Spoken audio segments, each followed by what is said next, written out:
आज भी भारतवर्ष में जो हमारे घर हैं, हमारे पास जो पानी आता है is not fit to be used in many cases actually. तो मटके का पानी हेल्दी है रादर देन किसी और चीज से पीना। हम इस मिथ में रहते हैं जब ये टेस्ट अच्छा लगने लगता है हमको लगता है पानी भी अच्छा हो गया है। कोई प्यूरिफिकेशन प्रोसेस मटका नहीं करता है। वर्ल्ड का मोस्ट एक्सपेंसिव वाटर, वो 750 ml की बोतल 54-55 लाख रुपए की आती है। जगह जगह ब्लैक वाटर की बोतल लेके सेलिब्रिटी घूम रहे हैं। मार्केटिंग है क्या है? मैं तो ज्यादा नहीं बोलना चाहूंगा। सर, विच स्टेट इंडिया में has the best and worst water quality? Chandigarh is one area which has got a better quality of water. खराब पानी का पंजाब, हरियाणा, उत्तर प्रदेश, बिहार, झारखंड, पश्चिमी बंगाल, उड़ीसा, आंध्र प्रदेश। नदियों का पानी है वो कितना सेफ है? कोई भी नदी आप हमारे पूरे भारतवर्ष में जाओ, ऐसा तो नहीं है कि हम एक ग्लास लगा के उसमें नीचे आके पी सके, मतलब पॉसिबल ही नहीं है। मिनरल वाटर भी पी रहे हैं तो भी उसमें वो प्लास्टिक के चक्कर में ठीक नहीं है। अगर आप स्टोर करते हो over a period of a time, there is a chance of. Water purifier category में सबसे बड़ा मिथ क्या है? प्यूरिफायर के बारे में ये जो सस्ते आरओ होते हैं वो बस नाम का आरओ है, उसमें ऐसी चीजें लगी हुई है जो पता भी नहीं पड़ता क्या हो रहा है क्या नहीं हो रहा। बहुत बारी कोयला लगाते हैं फिल्टर में, तो which is not consumer friendly at all. Live pure की क्या यूएसपी थी? स्वच्छ पानी पीना एक हक है और उसका एक्सेस पूरे भारतवर्ष में सबको होना चाहिए। ये जो आरओ लग रहे हैं 450 रुपए में, स्मार्ट आरओ लग रहे हैं नॉर्मल आरओ? 100% सर स्मार्ट है कि ऐप में आपको सब पता चलता है, पानी का क्वालिटी देख सकते हो, इनपुट टीडीएस कितना था, सब ऐप में आता है। कितने लोग ओनरशिप की तरफ जा रहे हैं और कितने सब्सक्रिप्शन की तरफ जा रहे हैं। तो इंडिया का कस्टमर प्राइस सेंसिटिव ज्यादा है या सर्विस सेंसिटिव? एक प्रैक्टिस जो आप खुद काम में लेते हैं आपके घर का पानी क्लीन करने के लिए, ऐसी कौन सी चीज जो आपको लगता है कि लोग पानी पीते हैं पर उसके बारे में जानते नहीं है, पर सबको जाननी चाहिए?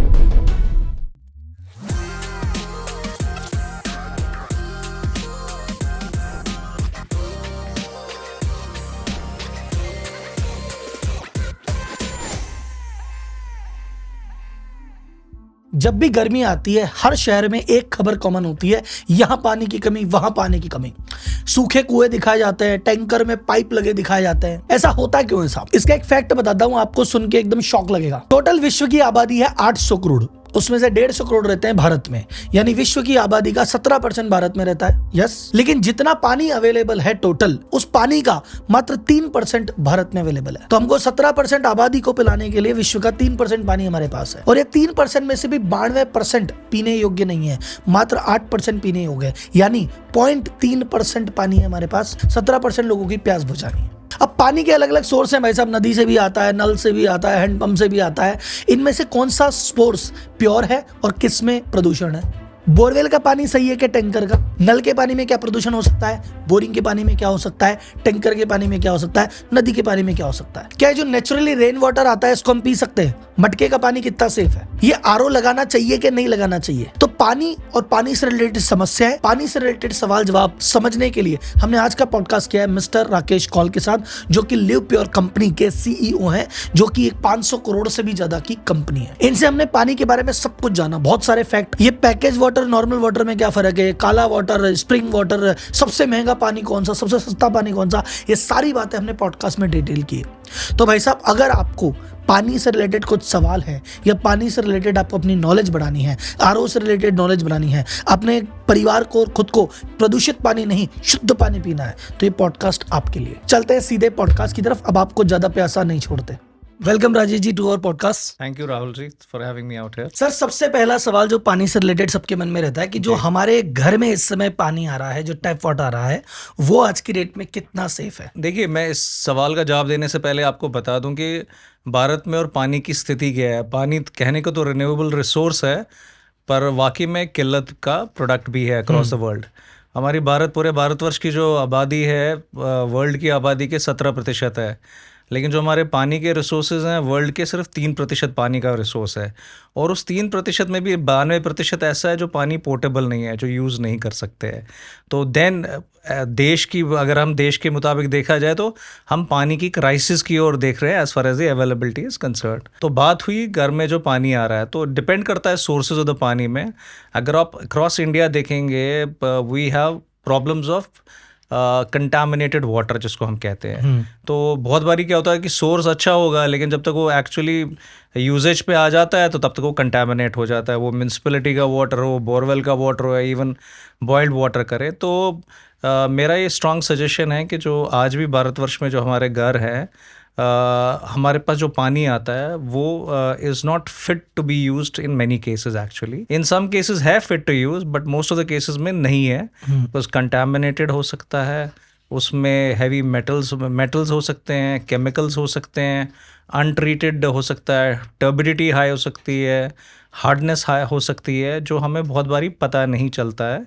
तो इस वजह से मैं कहूँगा कि ज़रूरी नहीं है कि नल से पानी जो आ रहा है वो हमेशा अच्छा हो. जबकि मैं आपको ये भी बताना चाहता हूँ, जो भारतवर्ष में पहले 7-8 साल पहले मात्र 17-18% में हमारे घरों में नल था, आज वो लेटेस्ट एस्टिमेट के हिसाब से करीबन 77% घरों में नल आया है. पर क्या वो नल से साफ पानी आ रहा है, वो हमारे को भारत में वो सबसे ज़्यादा प्रॉब्लम है आज की डेट में. तो सर जो प्रॉब्लम है, जैसे अपन मानते हैं एक केस है कि हाँ जी प्योर आ रहा है, पीने लायक है, बात खत्म. जो इम्प्योर आ रहा है उसमें क्या मटेरियल, जैसे आपने बताया भी हैवी मेटल्स हो सकते हैं, मिनरल हो सकते हैं, अनट्रीट हो सकता है, इनका हेल्थ पे क्या इम्पैक्ट है, और ये जो चीज़ें हैं ये कैसे आती है पानी में? देखिए, सबसे पहले आती कैसे है सोर्स में. देखिए, वाटर की जो हार्डनेस है इट ऑल्सो डिपेंड्स कि जो आपके ग्राउंड वाटर का जो डिप्लीशन हो रहा है, बिकॉज हम काफ़ी सारा ग्राउंड वाटर सक कर रहे हैं, तो उसकी वजह से काफ़ी नीचे जो निचले सतह में जो पानी है वो हार्ड होता जा रहा है. आपके अनट्रीटेड केमिकल्स आते हैं इंडस्ट्री से, जिससे आपका केमिकल कॉम्पोजिशन वाटर का चेंज हो जाता है. आर्सेनिक पॉइजनिंग, लेड पॉइजनिंग है बहुत सारे प्रदेशों में आज हमारे भारत में, वो आपके हो जाती है. हर रेगुलेशन नहीं है. इंडस्ट्री का जो वेस्ट आता है वो आपकी नदियों में जाता है और नदियों से ट्रीट होकर आपके साथ, वो ट्रीटमेंट उसकी होती नहीं है, वो आपके मिक्स होकर आपके जो सोर्स ऑफ वाटर जो आप पीते हो उसमें आ जाता है. तो सेवरल चीज़ें हैं और इसका काफ़ी हार्मफुल इफेक्ट भी है, हार्मफुल इम्पैक्ट भी है. Repeated diarrhoeas, repeated vomiting, and even in cases can even lead to cancers also. जब आपकी chemicals जो untreated chemicals होते हैं पानी में dissolve, it can lead to that. Hardness of the water, आपका मतलब unfit to drink, आपके उसमें quality of the water में hardness होगी, turbidity ज़्यादा होगी, तो आपका taste भी नहीं आएगा, diarrhea, vomiting, and these are all consequences. तो although हमारे कुछ estimates नहीं है, but there are millions of deaths which happen in our country on account of impurified water. Fluoride आता है, जैसे दांत पीले हो जाते हैं या दांतों को इशू आता है, वो भी होता है इशू? जी बिल्कुल बिल्कुल. फ्लोराइड इज ऑल्सो मतलब एक क्या बोलते हैं, by product of industrial waste ही होता है, जो आपको बहुत बारी पानी में फ्लोराइड भी मिलता ही है. तो सर ये जो प्रॉब्लम है ये किसी सिटी स्पेसिफिक, स्टेट स्पेसिफिक या जियोग्राफिक ले या पूरे इंडिया में ही है? तो अगर देखा जाए तो पूरे भारतवर्ष में प्रॉब्लम्स है, लेकिन प्रॉब्लम का जो मैग्नीट्यूड है हर प्रदेश में अलग अलग है. ठीक है. फॉर एग्जांपल हम कुछ प्रदेशों में जाए, अगर हम eastern part of the India जाए तो वहाँ हम देखते हैं बहुत आर्सेनिक और लेड पॉइजनिंग काफ़ी ग्राउंड वाटर में है. तो अगर हम नॉर्थ में जाए या फरीदाबाद, नोएडा या इवन चेन्नई में जाए तो टर्बिडिटी और हार्डनेस बहुत ज़्यादा है. टोटल डिजॉल्व सॉल्वेंट जिसको कहते हैं, जिसकी वजह से हमें हार्डनेस ऑफ द वाटर पता चलती है, करीबन 3,000 से 3,500 TDS भी है. इसको मापने के लिए होता है कि भी पानी कितना हार्ड है कितना नहीं है? जी जी बिल्कुल. इससे हार्डनेस और टर्बिडिटी ऑफ द वाटर. तो ये रीजनेबल रेंज क्या होती है, और जहाँ बड़ा हुआ होता है कितना बड़ा हुआ है, कितना? बेसिकली जो स्टैंडर्ड्स हैं जो WHO के is that TDS should be less than 200. तो आप ये मानिए कि बहुत सारे हमारे शहर है जहाँ 3,000 3,500 TDS है. तो आप समझ सकते हैं कि मतलब अगर आप वहाँ के नल भी देखेंगे, अगर आपके नल भी आप देखोगे तो 6-6 महीने में नल चेंज होता है वहाँ पे, और आपके जो गीजर्स होते हैं वो तक चेंज होते हैं, इवन विद जो आजकल लाइनिंग बोलते हैं हम, ग्लास लाइनिंग के बावजूद भी, because that is the kind of a turbidity and hardness that water has. तो coming back to the question कि पूरे भारतवर्ष में हर प्रदेश में अलग अलग टाइप ऑफ वाटर होता है. कहीं पे आपका फ्लोराइड और आर्सेनिक लेवल ज़्यादा है, कहीं पे टर्बिडिटी ज़्यादा है, और कहीं ना कहीं आपके जो मेटल्स हैं which also are a part of the ground water, वो भी ज़्यादा होते हैं. लेकिन पूरे भारतवर्ष में हम देखेंगे कहीं ना कहीं किसी न किसी टाइप की वाटर जो है परफेक्ट यूज़ वाला सिचुएशन नहीं है largely, except for very very few places. और वो भी कुछ दौरान क्या होता है, हमारे बहुत सारे ऐसे प्रदेश भी हैं जहाँ पे पानी किसी दौरान किसी टाइम पे ठीक होगा, पीने लायक होगा, और 1 घंटे के बाद वो पीने लायक नहीं होगा, because multiple sources of water आते हैं आपके घर में. पता चला म्यूनसिपलिटी के साथ आ गया बीच में, फिर उन्हें बोरवेल से शुरू हो गया, because the sources of the water constant नहीं है हमारे घर में जो आ रहे हैं. तो वो चैलेंज अक्रॉस इंडिया है हमारे. तो सर ये जो एक चीज़ आपने बताई, जैसे कई चीज़ तो सोर्स पे पॉल्यूट हो गई कि भाई सोर्स पे पॉल्यूट हो गया, कि जहाँ से आपका नदी से आ रहा है वो नदी पॉल्यूटेड थी, आ गया. या कई जगह होता है कि वैसे तो प्योर है पर आपके यहाँ तक आने का जो वे है, उस वे के अंदर जो 2-3 चीज़ें हुई उसकी वजह से पोल्यूटेड हो गया, मेन रीजन क्या होता है? दोनों ही या मिक्स? हाँ, दोनों ही होते हैं ऑफ कोर्स। आई मीन आप बहुत बारी क्या होता है, रिवर वाटर आप ट्रीट तो करते हो प्लांट्स में, लेकिन जब प्लांट से फिर जब आपके पास जो घरों तक जो पाइपें लगी हुई है नीचे ज़मीन के, वो कितने सालों पुरानी लगी है, उनके क्या सिचुएशन और कंडीशन है आज की डेट में, तो सोर्स तक पहुँचते पहुँचते सॉरी यूजेज तक पहुँचते पहुँचते वो फिर से खराब हो ही जाती है किसी न किसी तरीके से। सर आपकी नज़र में अगर मैं बोलूँ कि ये सेफ वाटर या प्योर वाटर, क्लीन वाटर, उसकी डेफिनेशन क्या है कि भाई ये अगर आपके पानी में है तो ये ठीक है? देखिए, पानी में सबसे पहले जो है टोटल डिजॉल्व सॉल्वेंट्स नहीं होने चाहिए, एक मात्रा TDS तक ही होना नहीं चाहिए, 200, ठीक है, 200 से नीचे होना चाहिए। ठीक है। दूसरा, एसिडिक वाटर पानी नहीं चाहिए होता है, वो सोर्स पे भी डिपेंड होता है।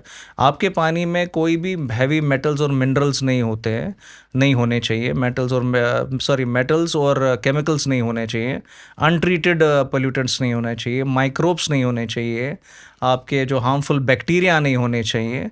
तो ये सारी मात्राओं में जो सारे प्रकार के जो मैंने चीज़ें बताई, ये सब नहीं होने चाहिए, तभी आप अपने पानी को शुद्ध मानेंगे और आप उसको पी सकते हैं। ठीक है, 200 TDS से कम, एसिडिक नहीं हो और ये सब चीज़ों से दूर।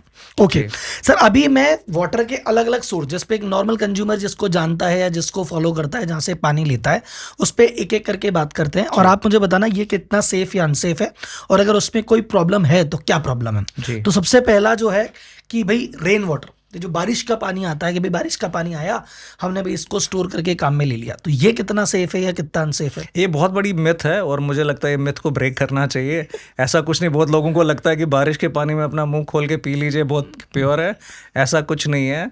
पानी के साथ जब पानी आप बहने भी लगता है, इनफैक्ट ये भी बोला जाता है जो सीज़न का पहला पानी होता है वो सबसे बारिश होती है, वो एसिडिक इन नेचर होती है, because it comes after a long time. पानी के साथ भी आपके हवा में जो माइक्रोब्स हैं, आपके 2.5 माइक्रोन्स के भी नीचे माइक्रोब्स हैं, जो आपके पानी के ड्रॉपलेट्स के साथ नीचे आ जाते हैं। फिर आप कलेक्ट कहाँ करते हो, जो आपका सोर्स है, फ्लोर है, उसमें कितने बैक्टीरिया और माइक्रोब्स इकट्ठे हुए हैं ऑलरेडी, कब से वो कंटेनर आपने यूज़ नहीं किया है।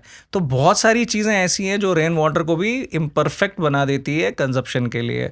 तो रेन वाटर का मिथ डिस्ट्रॉय करना बहुत ज़रूरी है कि वो अच्छे रेन वाटर तो वो हो गया ना, क्योंकि वो अब तो एयर पोल्यूशन इतना है कि वो सारे PM 2.5 बिल्कुल साथ में लेके आ रहा है, साथ में लेके आ रहा है, तो वो तो this water include air pollution also. Of course और एयर पोल्यूशन में वही है, आपके यूवी माइक्रोब्स भी होते हैं, जो जैसे हम बोलते हैं ना कि 2.5 माइक्रोन से नीचे, 10 माइक्रोन से नीचे, तो वो सब आपके एयर पोल्यूटेंट्स तो हैं ही आज हिंदुस्तान के बहुत सारे शहरों में और गांव देहातों में भी है, तो वो part of the rain water बन जाता है। सेकंड चीज आती है रिवर वाटर, जो हमारे नदियों का पानी है, वो कितना सेफ है? देखिए, रिवर वाटर तो एक्चुअली सोर्स ऑफ लाइफ है हमारे भारतवर्ष के लिए, बिकॉज इतने सारे हमारे पास नदियां हैं across the country, but unfortunately आज क्या है, आप रेगुलेशन की कमी बताओ या कुछ बताओ, इंडस्ट्रीज के जो एफ्लुएंट्स आते हैं वो आते हैं, हमारी जो रिलीजियस बिलीफ्स हैं उसकी वजह से जो सॉलिड वेस्ट हम नदियों में डालते हैं वो प्रॉब्लम है।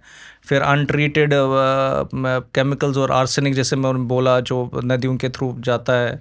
फिर सबसे इम्पॉर्टेंट चीज़ है आपकी कि नदी, बहुत सारी नदियों में आज की डेट में भी फ़्लो अच्छा नहीं है। जब फ़्लो अच्छा नहीं है तो जो आपके कंटामिनेंट्स हैं ना वो रुक जाते हैं, दे डोंट फ्लो अवे। तो नदियों का पानी while should have been as a source of water for consumption, ऐसा है नहीं। तो मतलब, और आज कोई भी नदी आप अक्रॉस हमारे पूरे भारतवर्ष में जाओ, ऐसा तो नहीं है कि हम एक ग्लास लगा के उसमें नीचे आके पी सके, मतलब पॉसिबल ही नहीं। सर नदियों पे तो भी कंट्रोवर्सियां चल रही है दुनिया भर की, गंगा के लिए इतना पैसा खर्च हुआ, अभी वो भी क्लीन नहीं है, यमुना पे तो अभी हर सीजन में ही बात होती है क्या है क्या नहीं है।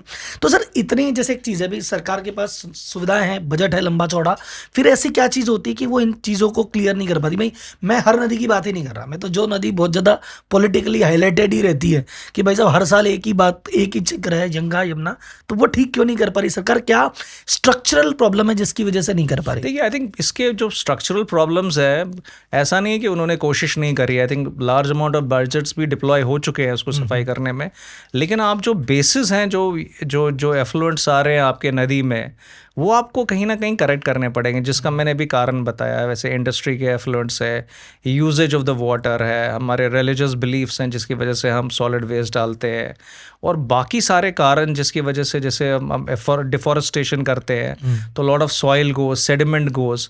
तो इस कारणवश भी मतलब सफाई करने के बावजूद भी आपका आप उस पानी को तब भी साफ़ नहीं कर पा रहे हो। और जितने भी आपका जो इंफ्रास्ट्रक्चर है इन टर्म्स ऑफ ड्रेन पाइप्स, वो कितने साल पहले लगाई गई है और उनकी जो अंदर की जो स्थिति है कैसी है।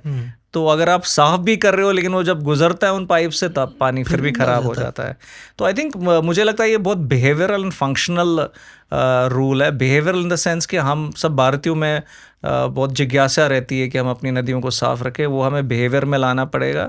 और दूसरा, गवर्नमेंट जब साथ साथ में काम करके उस नदियों को साफ़ करने में जितने भी उनके एजेंडाज इम्प्लीमेंट करेंगे और हम अपने बिहेवियरल चेंजेस करेंगे, आई थिंक होपफुली हमारी नदियाँ भी साफ़ हो जाएंगी at some point of the time. Next एक सोर्स आता है हैंडपंप वाटर, हाउ सेफ और अनसेफ इट इज? सर वही है, इट्स बेसिकली आप हैंडपंप है कहाँ आपका, किस एरिया में है, आप इंडस्ट्री से कितना दूर है, हार्डनेस क्या है वाटर की, तो definitely not safe to use.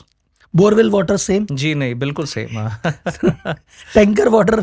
Tanker water आप ला रहे, लेकिन जब आप डाल रहे हैं बाल्टी में, आपके बाल्टी में क्या बैक्टीरिया थे क्या नहीं थे। आप कंटेनर ला रहे हो घर से, तो आप कंटेनर पड़ा हुआ है वो आप ला रहे हो, टैंकर के सामने डाल रहे हो पानी, उस कंटेनर में माइक्रोब्स और यूवी बैक्टीरियल ऑलरेडी है there, so you are not cleaning that. तो to that extent source, that's the biggest problem. आज क्या है, लॉजिस्टिक्स, पानी का सोर्स लेके आपके घर में जब पानी आता है, ये भी एक बहुत बड़ा कंटामिनेशन का कारण बनता है। तो सर कुल मिला के मेरे को तो पूरी सप्लाई चेन में ही गड़बड़ लग रही है भाई। ग्राउंड सोर्स जहाँ से आ रहा है वहाँ पे पोल्यूटेंट है, जब वो रास्ते में ट्रीट हो रहा है तो वो ढंग से नहीं हो रहा है, फिर वो पाइप में आ रहा है तो पाइप में गड़बड़ है, फिर वो जिस कंटेनर में आ रहा है उस कंटेनर में दिक्कत है। तो मतलब आदमी कहाँ बचे और कहाँ तक बचे, दैट इज द क्वेश्चन। तो सर ये सारी चीज़ तो समझ आ गई, तो घर के बाहर की चीज़ें थी। अब घर के अंदर मान लो मेरे आज की डेट में ऑफिस में जो पानी आ रहा है, अब मैं चेक करना चाहूँगी यार ये कितना प्योर या इम्प्योर है, इसमें कितने बैक्टीरिया हैं या TDS इसका कितना है, मैं कैसे चेक कर सकता हूँ एज ए आम बंदा? सर बहुत सारे आपके पास मापदंड है जिसकी तो वजह से आप कर सकते हो। टिपिकली जो होता है, फॉर एग्जांपल अगर आप हार्डनेस या टर्बिडिटी चेक करना चाहते हो पानी में, जिसको हम कहते हैं टोटल डिसॉल्व्ड सॉल्वेंट, जैसे मैंने TDS बोला, एक बहुत बड़ा इंडिकेटर होता है पानी के हार्डनेस का। वो TDS मीटर मिलता है जिसकी वजह से आपको आराम से दिख जाता है कि TDS कितना है उस पानी को। ठीक है। लेकिन जैसे फॉर एग्जांपल आपको केमिकल्स देखने हैं, क्या केमिकल्स की मात्राएं क्या है या मेटल्स की मात्राएं कहाँ है, उसके लिए नॉर्मली आप घर में कुछ नहीं कर सकते, आप लैब टेस्ट करा सकते हो। तो उस लैब टेस्ट में कॉन्स्टिट्यूशन पता चलता है कि फ्लोराइड था, आर्सेनिक था, लेड था, पोटेशियम कितना था, कैल्शियम कितना था। तो lab test are indicators for chemicals. So turbidity और हार्डनेस के लिए तो आप मीटर है। हाँ, दूसरा एक और जो जिसको हम मतलब पूरे भारतवर्ष में यूज़ कर सकते हैं, अगर आप साबुन लगाएंगे और पानी से धोने की कोशिश, आपका जाग नहीं बनेगा। तो अगर आपका जाग नहीं बना तो इसका मतलब है कि आपका पानी हार्ड है। अच्छा। तो एक ये मतलब एक मासेस का एक टिपिकल एग्जांपल है कि आप साबुन लगा के अगर जाग नहीं बन रहा है तो आपका पानी हार्ड है। Although it may not give you exact TDS का जो मीटर से जो आपको पता चलता है, और TDS मीटर ज़्यादातर नॉर्मली एक्यूरेट होते हैं। मतलब कुल मिला के सर आपने तो मतलब लिटमस टेस्ट ही दे दिया कि भाई ठीक है, तुम साबुन लगाओ, पता लगाओ TDS। वो 500 है कि 5000 है वो मशीन बताएगी, लेकिन 200 से ज़्यादा है कि नहीं ये तो पता चल गया। जी जी बिल्कुल ठीक कह रहे हो सर अब बात करते हैं, ये तो अपन को समझ में आ गया कि यार लगभग हर सोर्स में गड़बड़ है। अगर अपन हैंडपंप से लेंगे तो भी दिक्कत आ रही है, बोरवेल से आ रही है दिक्कत, पानी से आ रही है, टैप वाटर में है, सब में है, और ये मल्टीपल दिक्कत है। अब इसको सॉल्यूशन कैसे कर सकते हैं? तो जो मोस्ट कॉमन सॉल्यूशंस की अपन बात करते हैं, भाई कई लोग कहते हैं यार पानी तो खराब आता है तो खाने दो, कोई दिक्कत नहीं है, आप वाटर को बॉईल कर लो, जब बॉईल करोगे तो सब कुछ ठीक हो जाएगा। तो ये कितना मिथ है और ये कितना ट्रुथ है? देखिए बहुत सारे सालों से, और इवन हम जब बचपन में थे तो बॉइलिंग ऑफ द वाटर माना जाता था golden test, in terms of gold standard है जी पानी का, इससे अच्छा कुछ नहीं हो सकता। लेकिन आपके पानी के जब आप पानी को बॉयल कर सकते हो तो आप क्या उसमें क्या मारोगे? आप माइक्रोब्स मारोगे, बैक्टीरिया मारोगे, आप हार्डनेस तो नहीं कम कर सकते, उसकी टर्बिडिटी तो नहीं कम कर सकते। और सर्टन केमिकल्स जैसे है, सर्टन केमिकल जो पानी में है वो बॉइलिंग से भी नहीं ख़त्म होते हैं। तो basically boiling is part of the purification process, is not the entire purification process. तो अपने आप में ये समझना कि बॉइलिंग से आप खाली पिएंगे, हाँ बॉइलिंग के बाद आप फिल्टर करोगे तो आपको एक कंप्लीट व्यवस्था मिलेगी शुद्ध पानी पीने की, पर बॉइलिंग इन इटसेल्फ एक कंप्लीट सोल्यूशन नहीं है। Boiling is a solution but half solution, not 100%। कुछ मात्रा में सोल्यूशन है। एक सर फिटकरी की बात होती है, जो एलम होता है कि भाई ठीक है उससे अगर पानी साफ करोगे तो वो तो एकदम सुपर ही क्लीन कर देगा, ये बस उसी में जैसे फॉर एग्जांपल जब आप बॉयल करते हो तो हार्डनेस नहीं रिमूव होती है, तो फिटकरी यूज करने से आपकी थोड़ी बहुत टर्बिडिटी और हार्डनेस कम होती है, लेकिन बाकी सारी चीजें नहीं कर पाता वो, माइक्रोब्स नहीं हटा पाता, जाता है, आदमी बैक्टीरिया फिटकरी नहीं डाल बढ़ता। के गर्म करो फिर। एक और चीज आती है मटका, कि भैया जो मटके आते हैं इसमें अगर आप पानी डालते हो तो काफी चीजें मतलब मटके का पानी हेल्दी है रादर देन किसी और चीज से पीना, ये कितना ये भी एक बेटर होता मिथ है, बिकॉज मटका बेसिकली वर्क्स ऑन है principle of evaporation. Hmm. Evaporation की वजह से आपका पानी कूल हो जाता है और उसका टेस्ट बदल जाता है। तो हम इस मिथ में रहते हैं, जब ये टेस्ट अच्छा लगने लगता है हमारे को, हमको लगता है पानी भी अच्छा हो गया है। लेकिन other than changing the taste, making it more amenable, और दूसरा है इसको ठंडा रखने के अलावा बाकी कोई प्यूरिफिकेशन प्रोसेस मटका नहीं करता है। तो सिर्फ मटके से भी हाफ सॉल्यूशन हो गया आपका, फिटकरी भी हाफ सॉल्यूशन है। Now come to the most common and most popular solution जो आज की डेट में सब काम में ले रहे हैं, विच इज एन आरओ। कि तो एक सबसे पहले आरओ किस किस व्यक्ति को घर या ऑफिस में लगाना चाहिए, किसके लिए मस्ट है, मतलब आरओ करता क्या है एक्चुअली? जी, तो आरओ को मतलब फुल फॉर्म हम रिवर्स ऑस्मोसिस कहते हैं बेसिकली। उसका मतलब क्या है, वो एक थिन एक परमेबल मेम्ब्रेन होती है। जब पानी इलेक्ट्रिकल वाटर प्योरीफायर से फ्लो करता है तो जो मोटर और पंप होती है, जिसका कोई भी पावर हो सकता है, 75 GPD 100 GPT depending on flow पर मिनट जो चाहिए आपको, वो पानी को एक प्रेशर से उन मेम्ब्रेन के थ्रू पास ऑन करता है। तो उस मेम्ब्रेन का ये काम होता है कि वो एक टर्बिडिटी कम करती है, जिसको TDS कम करती है। TDS को 90% नीचे लाती है, वो आरओ मेम्ब्रेन का काम है। अच्छी आरओ मेम्ब्रेन 90%। 3000 TDS है तो आपका 300 हो जाता है, ठीक है। 2500 TDS है तो 200 हो जाता है। दूसरा काम इसका है कि जितने भी आपके जो मेटल्स हैं उनको रिमूव कर देता है, और जितने भी आपके बाकी जैसे मैंने बताया आपको, आर्सेनिक, लेड, जितने भी आपके बाकी मिनरल्स हैं उनको भी रिमूव करता है। बस आरओ मेम्ब्रेन ये है कि आरओ मेम्ब्रेन देख नहीं पाता अच्छे मिनरल और बैड मिनरल्स के बीच में, तो सारे मिनरल्स को भी रिमूव कर देता है। लेकिन वो एक सोल्यूशन है, बिकॉज मिनरल के लिए आपके पास बहुत और से सोर्सेज हैं। आप दूध पी सकते हो, फ्रूट्स खा सकते हो, और आज की डेट में अच्छे आरओ जो वाटर प्योरीफायर आते हैं उसमें मिनरलाइजर भी साथ में आता है, कि जो मिनरल्स अच्छे मिनरल्स हैं, कैल्शियम है, मैग्नीशियम सही मात्रा में है, तो एंड पे वो भी वो उस पानी में वो डाल के आपके पानी को संपूर्ण कर देते हैं। तो सर भी आरओ में भी एक चीज है कि 10,000 रुपए से लेके 2-2 लाख 3-3 लाख तक के आरओ आजकल बाजार में आ रहे हैं।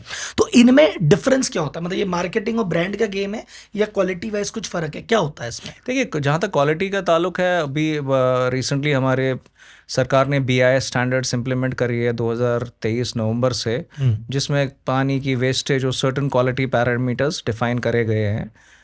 तो सबसे इम्पॉर्टेंट चीज़ क्या है कि जो आपका जो नॉर्म्स हैं क्वालिटी की, वो एडेयर होती हैं। तो सस्ते से लेके महंगे तक का, मैं ये नहीं बोलूँगा कि महंगा वाला सबसे अच्छा आरओ है, डिपेंड करता है। बट अगर ज़्यादा सस्ते वाला है तो कॉम्प्रोमाइज प्रोडक्ट है, बिकॉज आज सर्टेन रेगुलेशंस में आपका पानी, आपने सेडिमेंट फिल्टर जो है कैसा है, आपका एक्टिवेटेड कार्बन क्या है, एक्चुअल एक्टिवेटेड कार्बन कैसा, आपने आरओ मेम्ब्रेन कैसी लगाई है, आपने कौन सा पंप यूज़ किया है, आपका वाटर वेस्टेज, जो वैसे ही हम भारतवर्ष में पानी की किल्लत है हमारे पास, और अगर आप वाटर वेस्टेज ज़्यादा कर रहे हो तो कैसी मेम्ब्रेन यूज़ करी है, तो इस सब पे निर्धारित करता है। और फिर स्टेजेस क्या हैं आपके, UV है, UF है, फिर मिनरलाइजेशन है, या अगर हाई एंड है तो एल्कलाइन स्टेज भी है। तो मेरा मानना है कि 8 से 10 स्टेज के बीच में एक परफेक्ट हाई एंड आरओ मिल सकता है। आगे जो ऊपर और जो कॉस्ट है वो ऑल्सो डिपेंड हो रहा है आज की डेट में, कि आप बहुत सारे आजकल ऑटोमेटेड का भी ज़माना है। तो बेसिकली आपके कुछ IoT बेस्ड वाटर प्योरीफायर्स हैं, जिसमें आपको आपकी फ़िल्टर लाइफ के बारे में पता चलता है, कितना कंजप्शन हुआ है, कितना ये हुआ है, इनपुट TDS कितना है, आउटपुट TDS कितना है। तो इन्फॉर्मेशन कंज्यूमर को मिलती है, हमारे ग्राहक और गृहिणियों को पसंद है, तो वो ऑटोमेटिकली उसका भी कॉस्ट थोड़ा सा ऊपर हो जाता है। मतलब अगर बहुत ज्यादा सस्ता आप ले रहे हैं तो उसमें बहुत सारे कॉम्प्रोमाइज हो सकते हैं। करेक्ट। और एक बीच रेंज का अगर आप ले रहे हैं तो it is good. Yeah, sir आपने बहुत सारी टेक्निकल चीजें बोली जो मैंने अभी लिख भी रखी थी, और अब आपने बोली है तो मैं एक एक करके आप थोड़ा एक्सप्लेन कर दीजिए क्या होता है। जैसे आरओ की बात अपनी, आरओ के रिवर्स ऑस्मोसिस एक प्रोसेस है, जी। ये कुछ आते हैं कि भाई ये यूवी वाले भी हैं, तो यूवी क्या हुआ? तो बेसिकली देखिए, यूवी फॉर एग्जांपल कुछ जगह है हमारी, से बॉम्बे है, बॉम्बे में म्यूनसिपल वाटर आता है, तो वहाँ ज़्यादातर आपको आरओ की ज़रूरत नहीं पड़ती है, बिकॉज एक तो हार्डनेस कम होती है, ठीक है, और दूसरा इट इज़ लार्जली सीन कि वहाँ पे वो केमिकल्स और मिनरल्स और नहीं होते हैं। लेकिन यूवी खाली क्या काम करता है, वो माइक्रोब्स और बैक्टीरिया को हटा देता है। तो आरओ प्लस यूवी ट्रीटमेंट हो गई, तो आरओ ने बाकी काम किया और यूवी ने माइक्रोबल काम किया, ठीक है। और फिर उसके बाद आता है UF वो होता है अल्ट्रा फिल्ट्रेशन। वो भी एक टाइप की एक फिल्टर थिन मेम्ब्रेन होती है जिससे हम सारे जो थिनर माइक्रोब्स हैं जो नहीं दिखते उनको भी रिमूव कर देते अच्छा, हैं। बेसिकली एक एक चीज है कि जैसे आरओ तो बेसिक लेवल का काम कर लिया, जी फिर यूबी जोड़ दिया तो एक लेवल और ऊपर चला गया, जी जी। यूएफ जोड़ फिर लिया UF तो जोड़ और आगे दिया, ऊपर चला हाँ। गया। फिर आप कॉपर में एक्टिवेटेड, फिर आप सेडिमेंट फिल्टर होता है। ये क्या होता और है? सेडिमेंट फिल्टर बहुत सारी बार होता है कि आपका जो पानी आता है, जो सोर्स आता है, उसमें अगर आपकी ज़्यादा मिट्टी हुई तो मिट्टी को साफ करने वाला पहले ही सेडिमेंट फिल्टर जाता है। अगर वो डायरेक्ट आरओ मेम्ब्रेन में नहीं जाता, वो सेडिमेंट के थ्रू पास ऑन करेगा तो फिल्टर हो जाता है। फिर एंड पे एक्टिवेटेड कार्बन भी होता है। जब आरओ मेम्ब्रेन से और यूवी से निकल के पानी ट्रीट होता है तो एक्टिवेटेड कार्बन से पॉलिश होता है पानी का, जिससे टेस्ट एनहांस होता है। तो ये सारे प्रोसेस और जो स्टेप्स ऑफ फिल्ट्रेशन है, ये एक प्रॉपर पानी और संपूर्ण पानी को देने में आसानी देती है। तो ये जो स्टेज वाला मैटर हुआ कि ये 7 स्टेज करेगा, ये पहले ये 7 स्टेज करेगा, जैसे मान लो ये सिर्फ आरओ ही करता है, ये थोड़ा और एडवांस है, आरओ प्लस यूवी भी कर देता है, ये RO plus UV plus UF plus sediment plus activated carbon सब करता है। तो जो जितने ज्यादा फीचर करता जाता है वो उतना स्टेज का हो गया, राइट? जी जी, स्टेजेस होते हैं। स्टेजेस में ये भी आता है, फॉर एग्जांपल आज हमारा शुरू से ये मानना है कि कॉपर बहुत अच्छा रहता है पानी के लिए। तो आपने देखा कि कॉपर के बर्तनों में भी लोग पानी रखते हैं, तो बिल्कुल सही है। तो बहुत बारी हम कॉपर मेम्ब्रेन भी होती है जिसमें एम्बेडेड कॉपर होता है। फिर अल्कलिनिटी आजकल बहुत संपूर्ण है कि जी अल्कलाइन वाटर भी चाहिए कि वो अच्छा रहता है, तो अल्कलिनिटी भी एक स्टेज बन जाती है। तो ये वेरियस स्टेजेस बन जाते हैं फिल्ट्रेशन।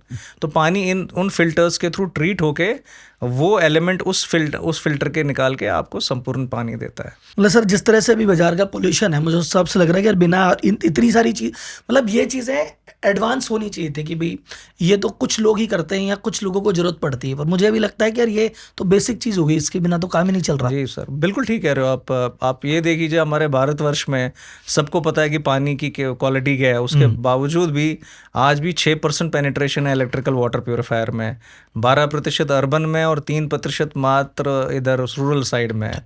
तो आज भी मतलब हमारे भारतवर्ष में करीबन 28 से 30 करोड़ हाउस होल्ड हैं। 6% पेनिट्रेशन का मतलब है कि मात्र 2 करोड़ हाउस होल्ड्स में ही हमारे पास इलेक्ट्रिकल वाटर प्योरीफायर है। सो वो नॉलेज, वो समझदारी होनी कि हमें क्यों ट्रीटेड वाटर चाहिए आज की डेट में is very important to know. Directly 100 में से 94 लोग अभी भी वही नॉर्मल पानी पी रहे हैं जिसमें ये सारी ऑल्टरनेट सोर्सेज ऑफ वाटर, जैसे सो कॉल्ड मिनरल वाटर है, या आप जार से बाहर से पानी मंगा लेते हो। आज भी मतलब करीबन मतलब मैं गिनती भी भूल गया हूँ, 500 मिनरल वाटर ब्रांड है कि 600 है, नाम सुना भी है कि नहीं सुना है। करते 2-3 आगे हाँ हाँ बिल्कुल, मैं निकल जाऊंगा अभी आधे घंटे बाद तो 2-3 और लॉन्च हो गए होंगे। और अब जब हम वापस दिल्ली की ओर जाएंगे तो बीच में पानी लेंगे तो एक नया ब्रांड होगा, पर खरीदना पड़ेगा क्योंकि अवेलेबिलिटी नहीं होगी। तो ये भी एक मतलब इसको ये नहीं बोलूँगा कार्टेल बना हुआ है, बट ये ना समहाउ हमारे जो नॉलेज और अवेयरनेस की जो किल्लत है वो हमें इन सॉल्यूशंस, ऑल्टरनेट सॉल्यूशंस की ओर दौड़ा देती है। तो लेकिन ये ऑल्टरनेट जो सॉल्यूशन है ये कितने, जैसे मान लो अगर पानी मुझे गड़बड़ लग रही है, मैं कहा ठीक है यार मैं तो बाहर से वो 20 लीटर का जो आता है वही मंगा लूंगा, तो वो कितना सेफ या प्योर है, मैं उसकी गारंटी ले सकता हूँ ये तो ठीक होगा? देखिए वो कोई सर्टिफिकेशन होनी चाहिए सबसे पहले। आप ले रहे हो पानी, आप सर्टिफिकेशन तो नहीं होगी। देखो वाटर बॉडीज़ हैं, क्वालिटी सर्टिफिकेशन है हमारे देश में जिसे ऑथराइज होता है कि क्वालिटी सर्टिफिकेशंस है। अब वो सर्टिफिकेशंस किसके पास है किसके पास नहीं है आपको ये नहीं पता चलता जब आप बाहर पानी से खरीदते हो। सो देयर आर सर्टन बिल्कुल नॉमिनेटेड हैं जिसको एक there is a water quality association जिसको WQA बोलते हैं इंडिया में, जो सर्टिफिकेशंस पानी प्योरीफाइड पानी जिसको बोलते हैं देते हैं। पर वो लार्जर इंडस्ट्री में जो अल्टरनेट सोर्सेज ऑफ वाटर वो जनरली फॉलो नहीं करते हैं वो। हाँ, क्योंकि नॉर्मली जो अपन आसपास से कभी मंगा लेते हैं इमरजेंसी में, तो मुझे वहां पे ऐसी कोई सिक्योरिटी भाई वो आदमी एक पाइप लेके वो भर रहा होता है ऊपर से सबको एक साथ ही और पैक कर दिया भैया भेज दे, कोई बड़ी बात नहीं, तो मुझे नहीं पता कि वो क्या ट्रीट करा और क्या ट्रीट अभी तक उसने नहीं करा। और अनफॉर्चुनेटली उसका नाम मिनरल वाटर दिया गया है। तो वो अपने में एक बहुत बड़ी एक क्या बोलते हैं उसको, आयरन ही है उसको कि मिनरल वाटर बोला जाता है। अच्छा सर, एक और चीज थी अभी जस्ट आपने कहा तो मुझे याद है, mineral water and package drinking water है 2 डिफरेंट थिंग ना? मतलब इनको कंफ्यूज करा जाता है बहुत बारी, they mean moral same. Package water drinking is basically की डेफिनेशन क्या है इंडस्ट्री की, कि जो सोर्स ऑफ वाटर जो बड़े बड़े जार्स में आता है या प्लास्टिक बॉटल्स में आता है उसको पैकेज बोलते हैं, बट जनरली इंडस्ट्री उसको मिनरल वाटर कह के नाम बोलती है। तो मोरलेस मतलब उनका मतलब सेम ही होता है। पर वो मिनरल वाटर, उसमें मिनरल है कि नहीं है, वो एक अलग बात है। क्योंकि अपन जैसे रेस्टोरेंट वगैरह में जाते हैं तो वो ये पूछता था नॉर्मल या मिनरल, मिनरल, फिर वो ला के एक बोतल रख देता है। मैंने कहा अब उसमें मिनरल है कि नहीं है पता नहीं है, लेकिन वो पैकेज ड्रिंकिंग वाटर होता है हाँ, बेसिकली। वो उसका कहने का मतलब कुछ और होता है। हाँ। बहुत बारी क्या होता था, पहले सारे रेस्टोरेंट्स में तो इलेक्ट्रिकल वाटर प्यूरिफिकेशन होता नहीं था, तो कहता था सादा पानी है, बोतल वाला पानी है। आज की डेट में बहुत सारे रेस्टोरेंट्स में इलेक्ट्रिकल वाटर प्यूरिफायर आ गया है, तो वो कहता है बहुत बारी कि आपको आरओ का पानी चाहिए कि आपको बॉटल का पानी चाहिए। तो बहुत लोगों को हो सकता है ये फीलिंग हो कि नहीं, पता नहीं कैसा वाटर प्यूरिफायर लगाया है कि नहीं लगाया है, तो वो मांगते हैं कि नहीं बॉटल वाटर है, तो बॉटल वाटर उसको सेफ लगता है, तो वो उसको मिनरल वाटर देके बेचता है। हाँ जी, हाँ जी। अच्छा सर, अभी आप बात करते हैं स्मार्ट आरओ के बारे में। स्मार्ट आरओ आजकल आ गया, तो what is the smart RO और ये नॉर्मल आरओ जो हम मोस्ट ऑफ द लोग काम में लेते हैं उससे डिफरेंट क्या है? क्या इसमें कुछ एडिशनल फीचर्स है? बहुत सारी चीज़ें हैं, और मैं बोलूँगा कि ये जो भी इस ब्रांड्स और ऑर्गेनाइजेशन पे काम करती है वो रियली हमारे ग्राहक और गृहिणियों के लिए एक सोल्यूशन देना चाहती है। पानी, जहाँ तक पानी का ताल्लुक है या वाटर प्यूरिफायर का ताल्लुक है, क्यों आज 6% क्यों ही है पेनिट्रेशन? दो बड़े मूल्यांतर कारण हैं। एक कारण है कि अफोर्डेबिलिटी कि क्या आप अफोर्ड कर सकते हो। दूसरा, आपने प्यूरिफायर खरीद लिया, हाई कॉस्ट ऑफ ओनरशिप, भाई आपने ले लिया, पर ये ऐसी चीज़ नहीं है कि फ्रिज आ गया आपके घर में रख लिया, टीवी आ गया आपने देख लिया सालों। आपको इसको सर्विस करना ही है। आपकी क्वालिटी ऑफ वाटर क्या है, आपके फैमिली में मेंबर्स कितने हैं, उसके बेसिस पे हर साल या 6 महीने या 2 साल, depending on the quality of the water and the number of members of your family, आपको फिल्टर्स या कंज्यूमेबल चेंज करते हैं। तो आदमी देखता है उसने 15,000 का प्यूरीफायर खरीदा और हर साल वो 6,000 AMC देता है, या तो एक्विजिशन कॉस्ट का 40% चला जाता है। उसमें दो चीज़ें हैं जिसको मैं नॉन स्मार्ट आरओ बोलूँगा। नॉन स्मार्ट आरओ का मतलब है कि कुछ ब्रांड्स हमारे आज भी इस देश में क्या करते हैं, 1 साल के बाद पहुँच जाते हैं कस्टमर के यहाँ और बोलते हैं अरे आप बीमार नहीं हुए अभी तक, ठीक है सब कुछ, आप तो 1 साल हो गया, आपको तो चेंज करना चाहिए। तो आउट ऑफ फेयर बहुत सारे लोग पैसे देते हैं, ये एक इनकम सोर्स बन गया है। तो स्मार्ट आरओ क्या करता है versus non smart RO? Because consumer को तो वो दिखता ही नहीं है ना, उसको तो लगता है अच्छा ठीक है ये कह रहा है तो फिल्टर खराब हो गए। स्मार्ट आरओ का क्या मतलब है, जिसमें हम रियल टाइम फिल्टर इंडिकेटर्स देखते हैं, तो ग्राहक और गृहिणियां हमारी क्लियरली देख सकती हैं कि उस पानी का, उस फिल्टर का कितना यूजेज हुआ। फॉर एग्जांपल आपका आरओ मेम्ब्रेन है, वो आपको फ्रॉम टाइम टू टाइम दिखा सकता है ऑन योर यूजेज, या कितने मेंबर्स ऑफ द फैमिली है, कितना पानी आप निकाल रहे हो, 40% बचा है, 60% बचा है। तो वो कंज्यूमर के हाथ में ताकत है कि मैं तभी वो फिल्टर चेंज करूं जब मुझे दिख रहा है कि 10% लेफ्ट। मैं क्यों पहले ही कोई कंज्यूमेबल लूं? क्योंकि देखो बहुत सारी जगह पानी की क्वालिटी बेटर है कहीं, यहाँ से हो सकता है वहां पे आपको आरओ मेम्ब्रेन 1.5-2 साल के बाद चेंज करनी पड़े या 2.5 साल के बाद करनी पड़े। आप क्यों करोगे 6 महीने? तो smart water purifiers are a great help to such consumers.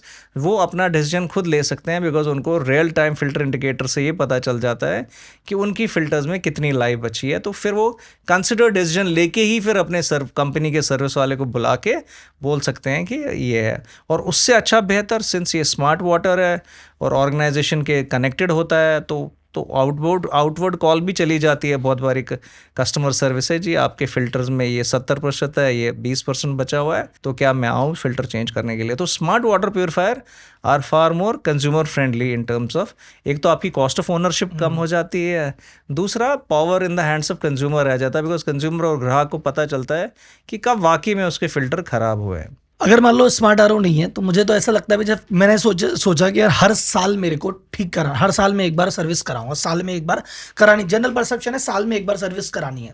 अब जैसा आपने कहा कि यार मेरे एक जगह पानी बहुत अच्छा है, मुझे तो 2 साल में कराना था, तो मैं हर साल कराता हूँ, तो मैं एडिशनल कॉस्ट दे रहा हूँ। बिल्कुल। या हो सकता है मेरा पानी इतना खराब है कि मुझे तो 6 महीने में ही कराना बिल्कुल चाहिए। ठीक, बिल्कुल तो ठीक। 6 महीने में वो तो खराब हो गया और मैं कह रहा हूँ अभी तो 6 महीने और बाकी है, तो 6 महीने तक मैं खराब से ही काम में ले रहा हूँ और मैं कह रहा हूँ यार मेरे ये आरओ काम नहीं करता, कि मैं बीमार कैसे हो गया? हाँ बिल्कुल, बिकॉज 6 महीने वालों में ना आपका पानी का टेस्ट चेंज हो जाएगा। हाँ। आपको मतलब it can lead to diarrhoeal also, because untreated water पी रहे हो ना आप, तो वो हो जाता है। कुछ ऐसे हमारे जगह भी हैं भारत में जहाँ पे आपका पानी फिल्टर्स नहीं जल्दी ख़राब होते हैं।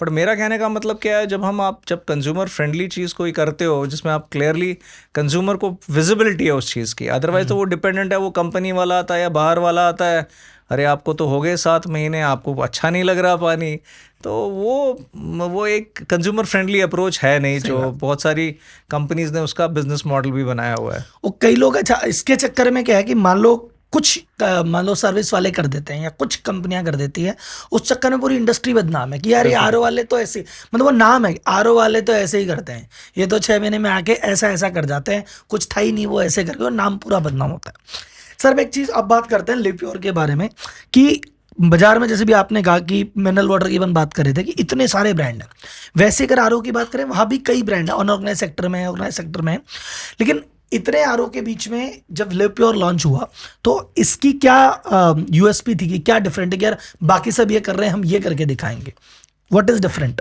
तो हमने वाइल हमारे ब्रांड को लॉन्च हुए 12 साल हो गए, और हमारा यही मकसद था शुरू से था, मैं इसको अंग्रेजी में बोलूँ तो we wanted to democratise the drinking of water purifier across millions of Indians. तो हम चाहते थे कि पानी पीना, स्वच्छ पानी पीना एक हक है, एक फंडामेंटल राइट होना चाहिए, और उसका एक्सेस पूरे भारतवर्ष में सबको होना चाहिए। ये इस मकसद से हमने ये ब्रांड को लॉन्च किया, और ऑब्वियसली पहले 10-11 साल जितनी भी लर्निंग्स करी हमने, अब अपने ग्राहक और गृहिणियों को देखा क्या कारण रहे। तो जैसे मैंने बताया आपको पहले भी, हमने देखा कि एडॉप्शन क्यों कम है, पेनिट्रेशन क्यों कम है, क्योंकि जो एग्जिस्टिंग ब्रांड है उनके लिए सर्विस इनकम बहुत ज़्यादा इंपॉर्टेंट है। हेंस कंज्यूमर को कहीं ना कहीं फ्लीस किया जाता है, इन वन वे और दी अदर, फेयर के थ्रू या किसी भी और माध्यम के थ्रू, और हेंस वो जैसे आपने बोला वो बदनाम हो गया कि जी आरओ आया। तो हमने प्रॉब्लम देखी कि 2 तरीक़ों से हम प्रॉब्लम रिजॉल्व करें, एक अफोर्डेबिलिटी लाए और दूसरी कॉस्ट ऑफ ओनरशिप को नीचे करें। तो अफोर्डेबिलिटी हमने इस तरीके से लाए, हमने एंट्री मॉडल वाटर प्योरीफायर लाया और उनको अच्छी तरह से डिजिटल चैनल्स के थ्रू बेचा और इवन जनरल ट्रेड के थ्रू बेचा, और अफोर्डेबिलिटी हमने लाया, बैंक डिस्काउंट्स और बाकी सारी जो चीज़ें हैं ताकि कंज्यूमर के हाथ में एक अफोर्डेबल प्रोडक्ट आ जाए। दूसरी थी high cost of ownership. High cost of ownership में हमने बहुत सारा रेवोल्यूशन लाया इस इंडस्ट्री में। पहला रेवोल्यूशन हमने 2 तरीक़ों से लाया। आप टिपिकल अगर आप वाटर प्योरीफायर आप देखोगे तो 1 साल की वारंटी के साथ आता है, और उस 1 साल की वारंटी में जो भी होता है, और लेकिन उसमें भी ये लिखा जाता है, अगर आप पढ़ोगे कि आरओ मेम्ब्रेन पे 6 महीने की वारंटी है, वो लिखा होता है depending on the TDS of the water you are using. तो 1500 से ऊपर है तो 6 महीने तक है, 1500 से नीचे है तो 6 महीने तक है, और ऊपर है तो उसके 6 महीने तक ही रहेगी अगर ऊपर है तो बहुत बारी क्या होता है कि कॉस्ट ऑफ ओनरशिप जब बढ़ जाती है तो हमने उसको 2 चीज़ों से ठीक किया। पहले हमने रेवोल्यूशनरी एक मॉडल लॉन्च किया, वाटर एज अ सर्विस। तो वाटर एज अ सर्विस हमने देखा कि हम पेनिट्रेशन कैसे पहुंचाए। तो हमने साथ में ये भी देखा $4-5 बिलियन की पैकेज वाटर ड्रिंकिंग है, लोग आ रहे हैं, आपके फ़ोन कॉल आ रहा है जी 6 बोतलें भेजो, फिर वो आ रहा है आपकी सोसाइटी में घुस रहा है, उसके हाथ कैसे हैं, गंदे कैसे हैं, फिर आपके किचन में आके टम्बलर पे लगा देता है, फिर पानी आता है, आपको सोर्स ऑफ वाटर नहीं पता साफ, प्राइवेसी इन्फ्रिंज हो जाती है, और it can also lead to security issues also later on, depending आप कहाँ पे हो क्या हो, और बार बार आपको बुलाना पड़ता है, and the cost is also much higher. तो टिपिकली हमने देखा कि मतलब जो कॉस्ट उसको जो एक 4 की मेंबर्स ऑफ द फैमिली है वो करीबन 1200 रुपये का पैकेज वाटर बाहर से मंगाता है महीने के लिए for his usage of drinking. ठीक है। तो हमने ये सोल्यूशन क्या किया, हमने अपने ग्राहक को बोला हम water as a service launch करेंगे। उसका क्या मतलब है, हमने ये बोला कि आप वाटर प्यूरीफायर का फ्री ऑफ कॉस्ट लीजिए। तो सबसे पहले हमने अफोर्डेबिलिटी पूरा सीधा अटैक किया, फ्री ऑफ कॉस्ट लगाओ, और अगर आपकी 2 मेंबर की फैमिली है आप 250 लीटर का पैकेज ले लो, आपकी 4 मेंबर है अनलिमिटेड ले लो, आपके मात्र 429 से 499 रुपये में महीने में आप अनलिमिटेड पानी पी सकते हो। जितनी बार भी सर्विस टेक्नीशियन आएगा, रिपेयर हो, ब्रेक डाउन हो, जितनी बार भी आप किसी भी टीडीएस में पानी, जितनी बार भी आपका फ़िल्टर चेंज करना पड़े, हम उतनी बार ही आएंगे। आप जितने साल पीना चाहते हो, हमने वाटर एज अ सर्विस और सब्सक्रिप्शन को दिया। तो इससे एक रेवोल्यूशन आ गया इंडस्ट्री में, बिकॉज सबसे पहले इन्फ्रिंजमेंट नहीं, दरवाज़ा बार बार नहीं खोलना उस जार वाटर के लिए या उस कंपनी वाले के लिए जो आपको फोर्स सेल कर रहा है कि भाई आपका पानी ख़राब पी रहे हो आप, ये ले लो, स्पेयर बदलो, एनुअल मेंटेनेंस कंट्रैक्ट ले लो। तो अफोर्डेबिलिटी पे और हाई कॉस्ट ऑफ ओनरशिप पे दोनों पे हमने किया। बिजनेस की लैंग्वेज में मतलब कैपेक्स ओपेक्स दोनों खत्म कर दिए। करेक्ट। तो 1200 रुपये के अगेंस्ट कॉस्ट में आप 429 रुपये में पानी पी सकते हो। और आज की डेट में जो आजकल का ग्राहक है, जो जेन जी जिसको हम कहते हैं, उनके लिए एक ओनरशिप से ज़्यादा एक्सपीरियंस इंपॉर्टेंट है। तो ओनरशिप उनके लिए बहुत ज़्यादा इंपॉर्टेंट नहीं था। So people what we saw, जब हमने ये बिजनेस शुरू किया तो बहुत सारे लोग सोचते थे कि ये तो बिजनेस सक्सेसफुली नहीं हो सकता। पानी किराए पे subscription subscription, why should you? तो दो चीज़ें, पहले तो एक हिंदुस्तानी ग्राहक का फीलिंग, अरे मेरा रेंटल वाटर प्योरीफायर है, वो मिथ भी चेंज हो गई है, बिकॉज आजकल के तो सब्सक्रिप्शन का ज़माना है। आप OTT देखो आज, मतलब dish, all these dish TVs they are virtually finished in terms of script, पर आपके OTT में आप सब्सक्रिप्शन करते हो इतने सारे का, तो subscription is here to stay because आप एक्सपीरियंस पे फोकस करते हो। तो हमने एक्सपीरियंस पे फोकस किया, हमने बाद में उनको हॉट वाटर का भी ऑप्शन दिया, अंडर द सिंक वाटर का भी ऑप्शन दिया। तो शुरू में आज 50% हमारे ग्राहक फैमिली है जो हमारे से water as a service subscription करते हैं। And let me tell you, they are highly affluent family जिनकी इनकम 1 लाख से भी ऊपर है, ऐसे नहीं है कि लोअर एंड है। तो अफोर्डेबिलिटी को भी हमने करा क्रैश और पेनिट्रेशन, और दूसरा जाता हाई कॉस्ट ऑफ ओनरशिप।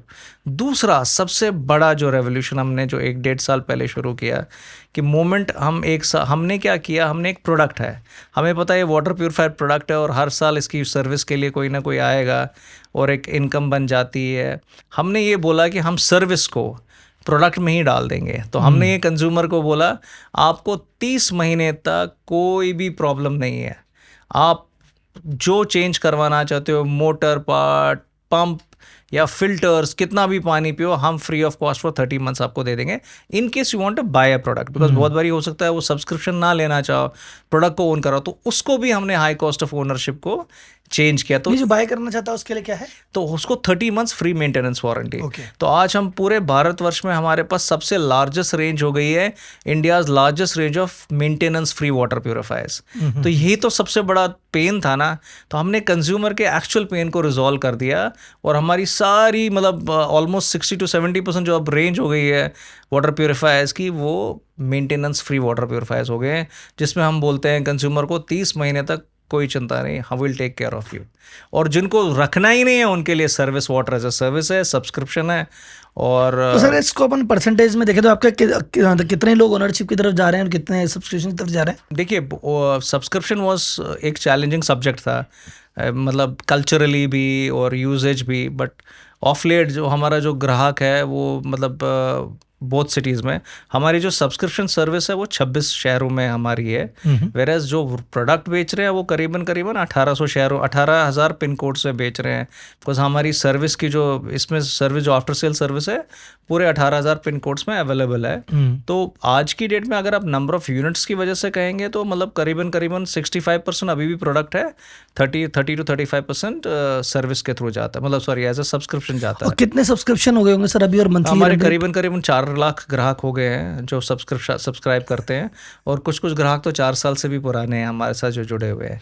देखिए ना, उसके लिए बेनिफिट है, आज आप दिल्ली में हो, कल आप बैंगलोर में हो, हम वो प्रोडक्ट भी उठा के बैंगलोर भी शिफ्ट करा सकते हैं उसके लिए। और जब वो बैंगलोर पहुंचेगा नए घर में, अगले दिन उसके पास वो हम शिफ्ट करके वो प्रोडक्ट लगा देंगे। तो रिलोकेशन का कोई इशू नहीं है, डीइंस्टॉलेशन का कोई इशू नहीं है, रिपेयर ब्रेक डाउन का कोई इशू नहीं है। तो कंज्यूमर को एक्सपीरियंस अच्छी हो जाती है इस वजह से।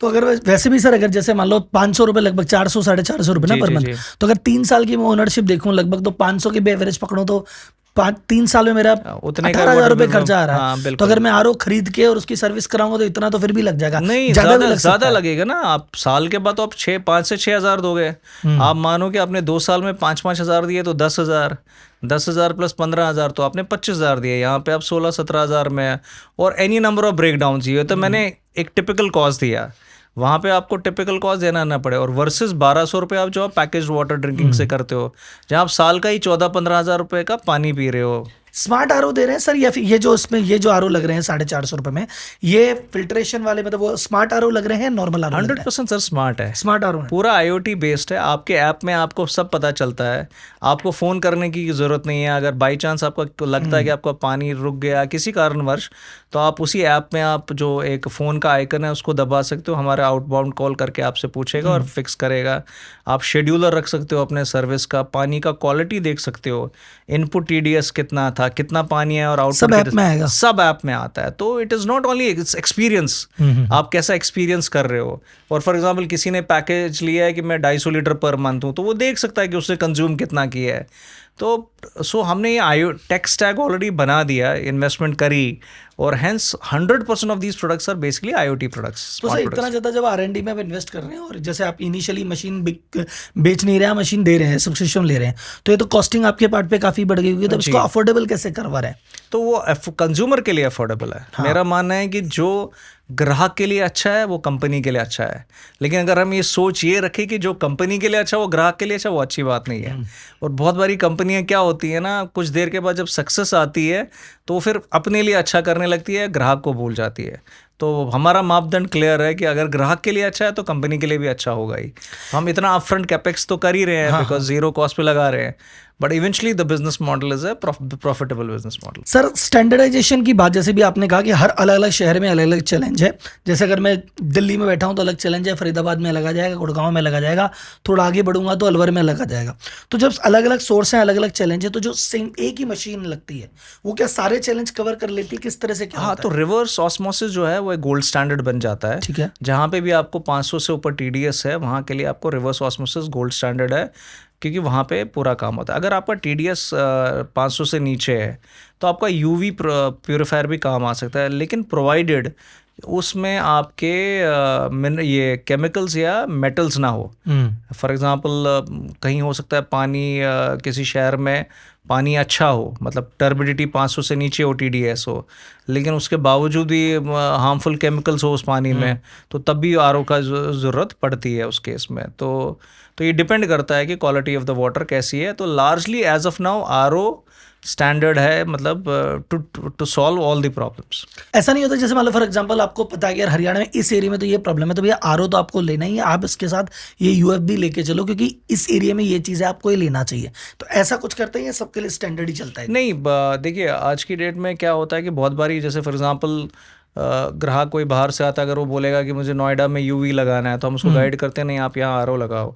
या फॉर एग्जांपल अगर किसी बॉम्बे के किसी जगह में वो कहता है मेरे को RO plus UV plus UF दो, तो हम उसको गाइड करते हैं कि नहीं आप ये मत लो, आप UV प्लस UF ले लो, क्योंकि अगर वहाँ 200 का TDS है तो वहाँ तो बहुत ही एसिडिक पानी हो जाएगा RO को यूज़ करके, तो फिर आपको वो परेशानी हो सकती है। तो ये कस्टमाइजेशन हम फ्रॉम टाइम टू टाइम अपने ग्राहकों के साथ करते हैं। सर अभी जैसे आपने बताया 6% ही मार्केट पेंट्रेशन है, यानी 100 में से 6 घरों में ही RO है। ये जो 6 घर हैं इसमें ऑर्गेनाइज सेक्टर जो ब्रांड प्रॉपर सिस्टमेटिक तरीके से जैसे लियोप्योर काम करता है वैसे करता है, ये परसेंटेज कितना है? और जो अनऑर्गेनाइज्ड है, जैसे कहा ना कि मिनरल वाटर में या पैकेज ड्रिंकिंग वाटर में 4-5 बड़े ब्रांड है जो सब जानते हैं, लेकिन उसके पीछे कितने हजार सैकड़ों ब्रांड है जो कि अनब्रांडेड, जिसकी मर्जी आई जो लेबल चिपका के चालू कर दिया। तो ऐसे RO में भी कई कंपनियां ऐसी है जो अनब्रांडेड या अनऑर्गेनाइज कर रही है, तो इनका परसेंटेज कितना है? ये लोग ज्यादा है? देखिए over a period of time unorganise कम होता जा रहा है, बिकॉज पहले क्या था, अनऑर्गेनाइज के पास सबसे बड़ा वेपन क्या होता है? प्राइस का। आज की डेट में ऑर्गेनाइज कंपनीज ने भी अपने प्राइस को नीचे लाया, अफोर्डेबल बनाने की कोशिश की है।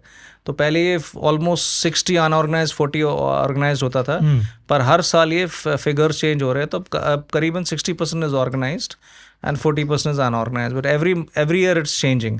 या बहुत बारी हमने ये भी देखा है अनऑर्गेनाइज वाले भी इन्वेस्टमेंट करके ऑर्गेनाइज में आने की कोशिश कर रहे हैं, क्योंकि जब से हमारे भारत सरकार ने BIS स्टिपुलेशन नॉर्म्स इस्टेब्लिश करे हैं इस कैटेगरी के लिए भी, तो obviously the cost of manufacturing उनके लिए भी बढ़ गया, तो for them to sell cheaper is difficult also. और सर एक और चीज़ है क्योंकि मेरे को ऐसा लगता है, जैसे मैंने भी महसूस किया, आप मुझे गाइड करना इंडस्ट्री में इतने टाइम से, जैसे जैसे जेनजी आएगा ऑर्गेनाइज चीज़ें आगे बढ़ेगी, क्योंकि जो जेनजी के पहले की जनरेशन है, मिलेनियल या जो वो है जेनेक्स है, ये इनकी आदत है अनऑर्गेनाइज सेक्टर से डील कर लेते हैं, ये डिश वाले से डील कर लेते हैं, ये नॉर्मल होटल वाले से डील कर लेते हैं। पर जेनजी कहता है नहीं साहब मुझे ऐप पे दे दो, मेरे को किसी से डील नहीं करना, मेरे को किराने की दुकान पे नहीं जाना, मैं तो डीमार्ट जाऊंगा या ब्लिंकिट से मंगाऊंगा।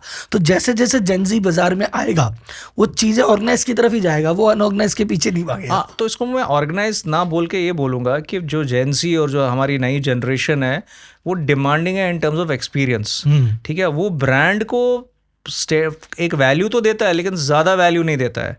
तो हो सकता है कोई ब्रांड हो लेकिन उसकी एक्सपीरियंस अच्छी नहीं हो तो वो उसको रिप्लेस करता है किसी और भी ब्रांड को। तो इसीलिए अगर आप देखेंगे इतनी सारी इमर्जेंस हो गई है D2C ब्रांड्स की और नई ब्रांड्स की। आप उसको ऑर्गेनाइज कैटेगरी में डालते हो तो आप डाल दीजिए, बिकॉज वो कंज्यूमर्स को, अपने ग्राहकों को एक्सपीरियंस दे रही है। तो आने वाले समय में आप एक्सपीरियंस कैसे दे रहे हो ग्राहक को, वो ज़्यादा मायने रखता है, रादर देन आप कौन से लेगेसी ब्रांड से आए हो, क्या करा है आपने, it doesn't matter to them at all. अच्छा सर, एक चीज है लिव प्योर के बारे में, एक और सवाल कि लिव प्योर में आरओ की चर्चा ज्यादा होती है क्योंकि आरओ की मार्केटिंग ज्यादा है, लेकिन आप इसके अलावा भी काफी और प्रोडक्ट्स में हैं, तो और कौन कौन से प्रोडक्ट्स में हैं और आगे क्या आपके प्लान्स है? तो हमने इनोवेशन फलक्रम रखा है कि ठीक है, हम ऐसी चीजें लाएं जहां पे हम कंज्यूमर की जिंदगी को आसान करें। ठीक है। तो सिंस वाटर प्योरीफायर किचन में था तो हमारी नेचुरल एक्सटेंशन किचन में था। तो आज की डेट में हमारे पास बहुत लार्ज किचन अप्लायंसेस जिसमें chimneys, cooker hoods, hobs, built in dishwashers, built in ovens, microwave ovens, ये सारे पदार्थ हैं लार्ज किचन अप्लायंसेस। उसके अलावा एयर कूलिंग और स्लीप के भी प्रोडक्ट्स हैं हमारे पास, और हर किसी कैटेगरी में हमने लॉन्च किया है इनोवेशन के साथ। जैसे हमने आपको बता दिया, हमने पहला हिंदुस्तान का first AI water purifier launch किया, हमने हिंदुस्तान का सबसे पहले सब्सक्रिप्शन सर्विस लॉन्च करी, हमने हिंदुस्तान की सबसे ज़्यादा लार्जेस्ट रिकवरी वाटर प्योरीफायर करी। टिपिकली BIS ने स्टैंडर्ड रखा है कि 40% तक रिकवरी होनी चाहिए, पहले तो 20 भी नहीं होती थी, तो 40% मैंडेट है। तो आज की डेट में हमारे बहुत सारे ऐसे पदार्थ हैं जहाँ 60 से 70% भी हम वाटर रिकवरी करते हैं। तो हमारा इन वाटर प्योरीफायर्स के थ्रू ये मानना है कि हम एक घर में 20,000 लीटर पानी साल का बचाते हैं एक एवरेज फैमिली में। तो वो भी हम, ऑल्दो स्टैंडर्ड 40 कहते हैं, लेकिन हम 60 से 70% की भी रिकवरी करते हैं। सिमिलरली हमने किचन चिमनीज़ में भी बहुत सारा इनोवेशन लाया। आज ग्राहक कहता है, ग्राहक चिमनीज़ है उनको साइलेंट चिमनी चाहिए। आप फॉर एग्जांपल आज हमारी ऐसी चिमनीज़ हैं जहाँ पे जिसको वॉइस चिमनीज़ कहते हैं। तो वॉइस चिमनी में भी जैसे Google and you can use this Alexa, पर वो एक टिपिकल लैंग्वेज, इंग्लिश लैंग्वेज समझता है। तो हमारा प्रोडक्ट ऐसा है, वो 5 लैंग्वेज और 5 डिफरेंट टोनालिटीज़ में समझता है। फॉर एग्जांपल आज घर में आज नहीं हो, आपकी वाइफ है, आपकी डॉटर है, तो वो भी चिमनी की समझे, चिमनी बंद हो जाओ, चिमनी तेज़ करो, वो सारी रिकग्निशन वो समझता है। दूसरी चीज़, आपको बटर चिकन पसंद है या बटर पनीर पसंद है या सैंडविच पसंद है, तो चिमनी की स्पीड जो भी होगा, जो आप पका रहे होगे उसके हिसाब से चिमनी अपनी स्पीड सेट करेगा खुद ब खुद। अगर आप डीप फ्राइंग कर रहे हो तो फ्यूम ज़्यादा उड़ रहे हैं, तो चिमनी ऑटोमेटिकली स्पीड को हाई कर देगा। तो ये ऑटोनॉमस चिमनी जो हमने लॉन्च की। और last but not the least, जो सेफ्टी के मापदंड है, हमारी पहली भारतवर्ष में ऐसी चिमनी है जो गैस लीकेज को भी डिटेक्ट करेगी। तो आप घर के बाहर हो, बाई चांस किसी कारणवश गैस लीक मतलब ऑन रह गया और आपको पता नहीं चल रहा है, तो क्या होता है कि your chimney will detect it, हमारी चिमनी डिटेक्ट कर सकती है और आपको ऐप पे बीप भी दे सकती है। Then you can return home and switch it off. तो safety, innovation, ease of usages, ये बहुत बड़े मापदंड है जहां हम अपने ग्राहक और गृहिणियों की ज़िंदगी आसान करना चाहते हैं। मतलब कुल मिला के AI और ये स्मार्ट चीज़ें जो है, ये मतलब होम अप्लायंस की शक्ल बदलने वाली है। हमने चीज़ें टीवी में देखी, टीवी में ये हो गया वो हो गया, इन तीनों की तरफ ध्यान नहीं था, लेकिन बहुत सारी चीज़ें हो गई। सर अब आते हैं सीधा कंज्यूमर पर्सपेक्टिव की तरफ। आपको क्या लग रहा है पानी को लेके जो कंज्यूमर का कोई एटीट्यूड में बदलाव आया है? क्योंकि पहले जो पानी को लेके, मतलब जैसे अभी मेरे को डेटा देख के काफ़ी मैं शॉक हुआ कि 100 में से अगर 6 घर में है तो 94 लोगों को मत पड़ा ही नहीं है। पर ये तो पता ही होगा कि यार पानी इतना प्योर नहीं है, दिक्कत है, फिर भी वो कैसे चला रहे हैं। और ये 6% ये कब हुआ पेनिट्रेशन? पहले कितना था पिछले 5-10 साल में? तो क्या कंज्यूमर के पर्सपेक्टिव में पानी को लेके चेंज आ रहा है? अवेयरनेस बढ़ रही है बस समय में। पर जैसे भी मैंने बोला कि आपको since alternate sources of so called purified water available है, तो कंज्यूमर को लगता है वो भी है। लेकिन हम इंक्रीजिंगली देख रहे हैं adoption of electrical water purifiers increasing, industry is growing bye double digits for the last 3-4 years। Penetration बढ़ रही है, अर्बन पेनिट्रेशन बढ़ रही है, अर्बन में रिप्लेसमेंट्स भी हो रही है। और जो हमारा रेवोल्यूशनरी सब्सक्रिप्शन वाला मॉड्यूल है, हमारा मानना है ये भी एडॉप्शन, जब हम 26 शहरों से 100 शहर जाएंगे तो ये एडॉप्शन भी बढ़ेगी। तो I am very sure this awareness जो नॉलेज और लेवल है नए कंज्यूमर और ग्राहक की बढ़ती जाएगी। जैसे मैं सब्सक्रिप्शन की बात कहूँ तो हमारी एवरेज एज 25 से 40 साल तक है। So which is like the age, the new age consumer जो सब्सक्रिप्शन को यूज़ करता है। अवेयरनेस से बड़ी है डेफिनेटली, और इंडस्ट्री की ग्रोथ एक मापदंड है इस अवेयरनेस का। सर एक चीज़ ऐसी कौन सी चीज़ जो आपको लगता है कि लोग पानी पीते हैं पर उसके बारे में जानते नहीं है, पर सबको जाननी चाहिए? हाँ देखिए, इंपॉर्टेंट चीज़ है कि आपको ये पता होनी चाहिए कि आपके इसमें हार्डनेस कितनी है, TDS कितनी है, क्या मिनरलाइज्ड वाटर है अच्छी तरह से, क्या ये आपको फुलफिल्ड वाटर देता है कि नहीं देता है, वो बहुत इंपॉर्टेंट जानना है। आई थिंक ये 2-3 चीज़ें जानना बहुत ज़रूरी है। Total dissolve solvents and mineralisation किस हद तक रखी गई है, ये जरूरी है। सो इंडिया का कस्टमर प्राइस सेंसिटिव ज्यादा है या सर्विस सेंसिटिव? सर इस कैटेगरी में तो प्राइस सेंसिटिविटी तो इंडियन कंज्यूमर हर किसी में है, ठीक है। Indian customer is a value bargainer, तो प्राइस सेंसिटिविटी तो डेफिनेटली है। पर ये कैटेगरी ऐसी है सर, आप कुछ भी करो, वाटर प्योरीफायर को सर्विस निर्धारित है। तो सर्विस इंटेंसिटी इस कैटेगरी में बहुत ज़रूरी है, बिकॉज आप ये चलाते रहते हो, आपका वाटर प्योरीफायर चलता रहता है, तो सर्विस की सेंसिटिविटी भी बहुत हाई है। आप प्राइस पे तो एक बार ही बेच दोगे, फॉर एग्जांपल जो अनऑर्गेनाइज की बात करते हैं, लेकिन अगर आपके पास सर्विस इंफ्रास्ट्रक्चर और नेटवर्क नहीं है पूरे भारतवर्ष में, डिस्ट्रिक्ट वाइज, तालुका लेवल पे भी, तो आप सफ़र करोगे। एक बार ही तो बेच दिया आपने, लेकिन सर्विस नहीं दे पाए, तो कि गेम सर्विस का ही है, तो एक बार के लगने से तो होता ही नहीं। बिल्कुल सर ये आरओ इंडस्ट्री में पिछले 10 साल में क्या क्या बड़े चेंजेस आए? जैसे ये आपके बहुत सारे चेंजेस मुझे तो लग रहे हैं कि ये तो कई चीज हो गई, मतलब हम जिस आरओ को जानते थे वो तो कुछ और ही था। ये पहले मतलब आरओ ही नाम सुना था, ये यूवी फिल्टर, ये सारी चीजें तो अब जानने लगे, कार्बन, आपका कॉपर। तो ये पिछले 10 साल में चेंजेस हुए। और कौन से चेंजेस हैं बड़े जो हुए पर हमें पता नहीं है, और अगले 10 साल में आपको और क्या चेंज दिखते हैं कि यार ये चेंजेस आने वाले हैं? आई थिंक जो सिग्निफिकेंट चेंजेस हुई हैं टेक्नोलॉजी की, जो स्मार्ट और आईओटी वाटर प्योरीफायर है, वो बहुत बड़ा रोल प्ले करेंगे आने वाले समय में। क्योंकि पहले आरओ थे, मतलब वो क्या बोलते हैं उसको, डंप मशीन्स, हमें पता नहीं थी कि खराब कब हुआ क्या नहीं हुआ। हमारा मापदंड कैसे था कि हम पानी का अगर टेस्ट खराब हुआ तो हमें लगता है आरओ खराब हुआ है, या कोई हमारे घर आया टेक्नीशियन बोलने के लिए आपका आरओ खराब है, तो हम उसकी बात मान जाते थे। तो मशीन्स हैव बिकम स्मार्टर, ठीक है। जैसे स्मार्ट वाटर प्योरीफायर्स आए हैं, तो ग्राहक के पास ये पावर है समझने के लिए कि क्या प्योरीफाइड है। ग्राहक की अवेयरनेस बढ़ गई है कि अगर वो किसी पर्टिकुलर शहर में बैठता है तो उसको किस टाइप का वाटर चाहिए, कितने स्टेजेस का चाहिए, क्योंकि consumption of content on online has increase significantly, जिसकी वजह से आज ग्राहक ज़्यादा एजुकेटेड हो गया है। और आने वाले समय में मैं देख रहा हूँ कि जो प्रोपोर्शन ऑफ आईओटी और स्मार्ट वाटर प्योरीफायर्स आने वाले समय में बढ़ेगा, बिकॉज वो आप पावर ग्राहक के हाथ में दे रहे हो कि उसको पता है कि कब उसके फ़िल्टर चेंज होने हैं, नहीं होने हैं, तो he will decide. Nobody will come and telling कि भाई आपका ख़राब हुआ है, नहीं भाई ख़राब नहीं हुआ है, मेरा तो प्योरीफायर, मेरे तो फ़िल्टर बढ़िया चल रहे हैं। तो स्मार्ट और आने वाले समय में ये भी एक तो smartness of the water purifier, और दूसरा ऑल्सो देखिए पानी की जो क्वालिटी है वो ख़राब ही होती जा रही है ग्राउंड वाटर की।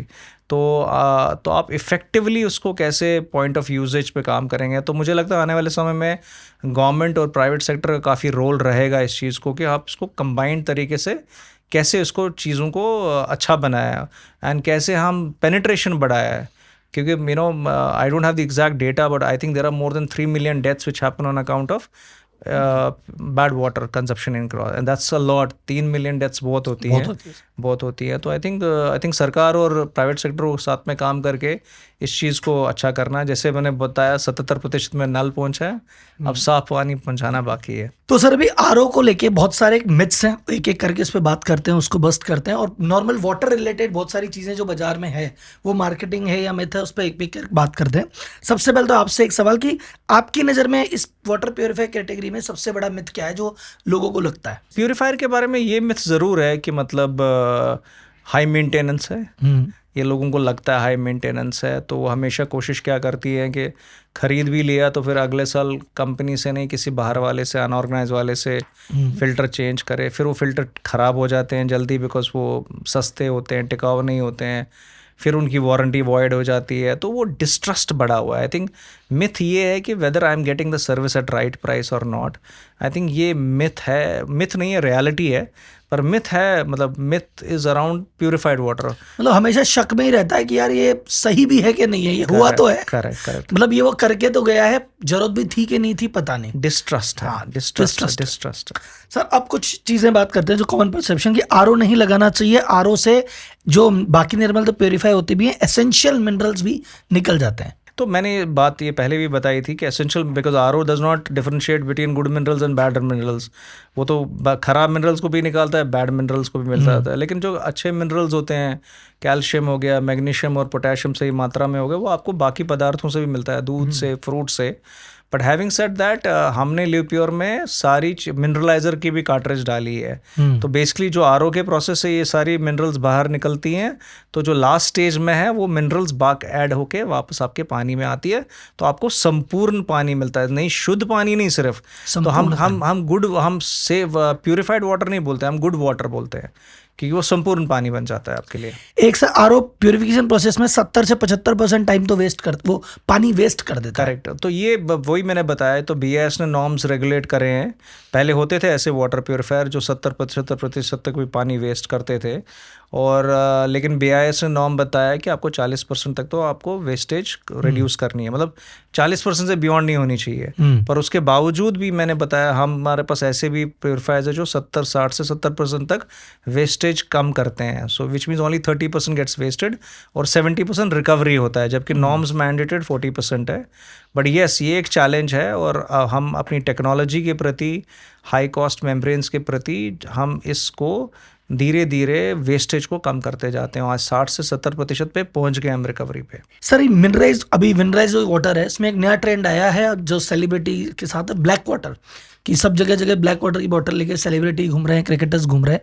तो ये कितना, मतलब ये क्या मिनरलाइज्ड है, नहीं है, मार्केटिंग है, क्या है? देखिए, मैं तो ज़्यादा नहीं बोलना चाहूँगा क्योंकि काफ़ी नामी गिरामी लोग वो पानी पीते हैं, but to be very frank with you, मतलब ये सब मार्केटिंग गिमिक्स भी हैं। मैं नहीं बोलूँगा वो इम्प्योर वाटर या गलत पानी है, but the cost of water at its sold is not commensurate with the quality of this. तो I would say it's marketing, more of marketing. It has constituents, it has quality, पर ज़रूरी नहीं है कि वो प्राइस टैग वो suffice करता है उसका। कई लोग, सर, एक मिथ है कि मिनरल वाटर इसलिए भी गुड नहीं होता, वो प्लास्टिक की पैकेजिंग में आता है, तो प्लास्टिक के माइक्रोब्स उसमें आते हैं, तो अगर आप मिनरल वाटर भी पी रहे हैं तो भी उसमें वो प्लास्टिक के चक्कर में ठीक नहीं है। देखिए, स्टोरेज की प्रॉब्लम है। प्लास्टिक में अगर आप इंस्टेंटली पीते हो तो कोई प्रॉब्लम नहीं है, बट अगर आप स्टोर करते हो over a period of a time, there is a chance of contamination. But इसीलिए अगर आप देखेंगे over a period of a time, adoption of पानी and glass bottles has increased.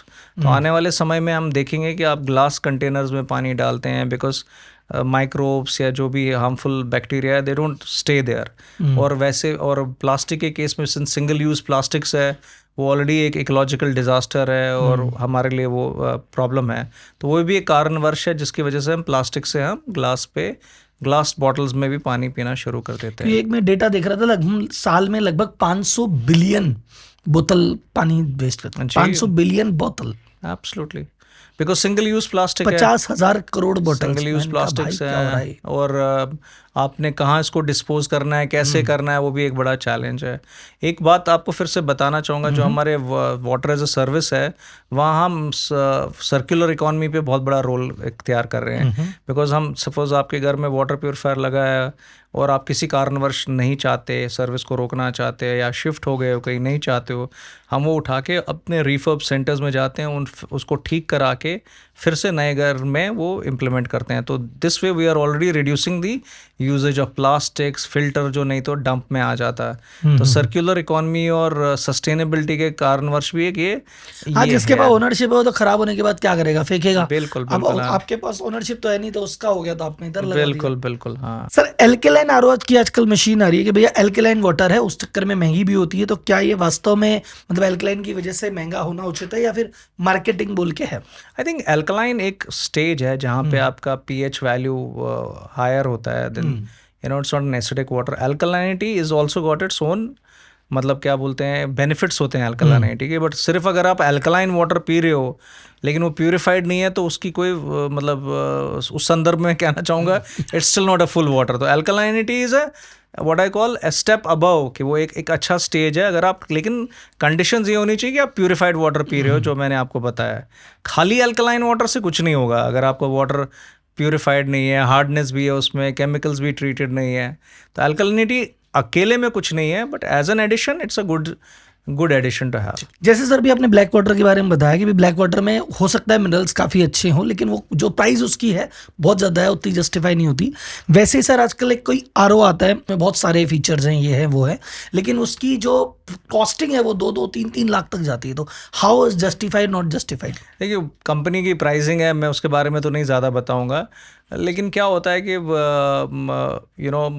हमारे जो ट्रीटमेंट ऑफ द वाटर जैसे है, फॉर एग्जांपल आज आप मीट ला रहे हो घर में तो उसको धोते हो या फेस वॉश करते हो या फिर आप सब्जियों को वॉश करते हो या फ्रूट्स को वॉश करते हो, हर किसी के लिए अल्कलिनिटी और जो पीएच वैल्यू अलग अलग होता है बहुत बारी, तो आपका it's good for that.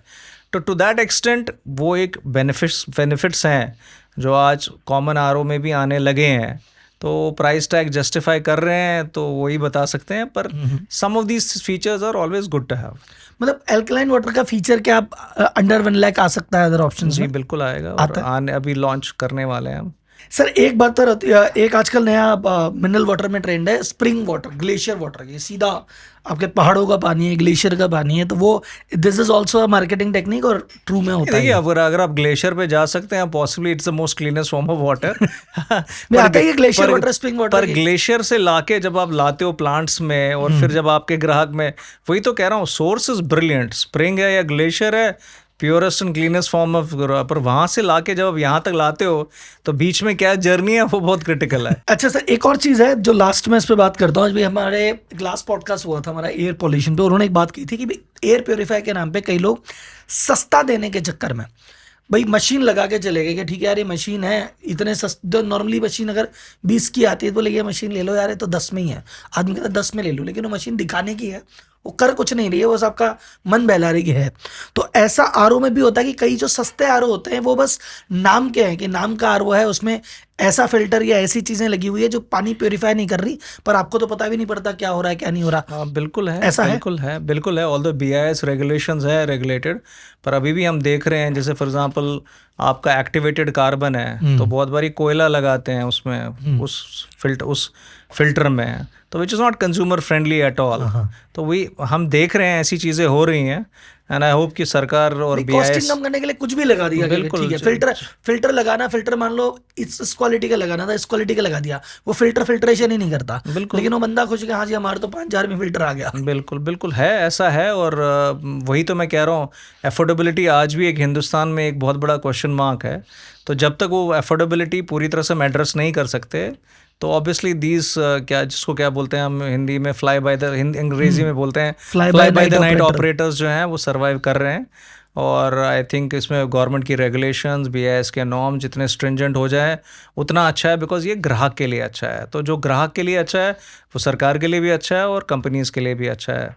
Sir affordability तो इंडिया में बहुत खतरनाक फैक्टर है, कुछ करना पड़ेगा इसका सर। इसके चक्कर में मतलब वो इस प्राइस पॉइंट में लॉन्च होना चाहिए, उसके चक्कर में कुछ भी कर देते हैं प्रोडक्ट। जी हमारा जैसे 1.4 बिलियन की मार्केट है तो बहुत सारे एंटाइस होते हैं भारतवर्ष में आने के लिए, लेकिन हमारी क्या ना यूनिट इकोनॉमिक्स बिल्कुल डिफरेंट है। अब यूरोप में अगर 10 कंज्यूमर हमें 10 बारी एक प्रोडक्ट को बेचना पड़ेगा वर्सेस जर्मनी में एक बारी।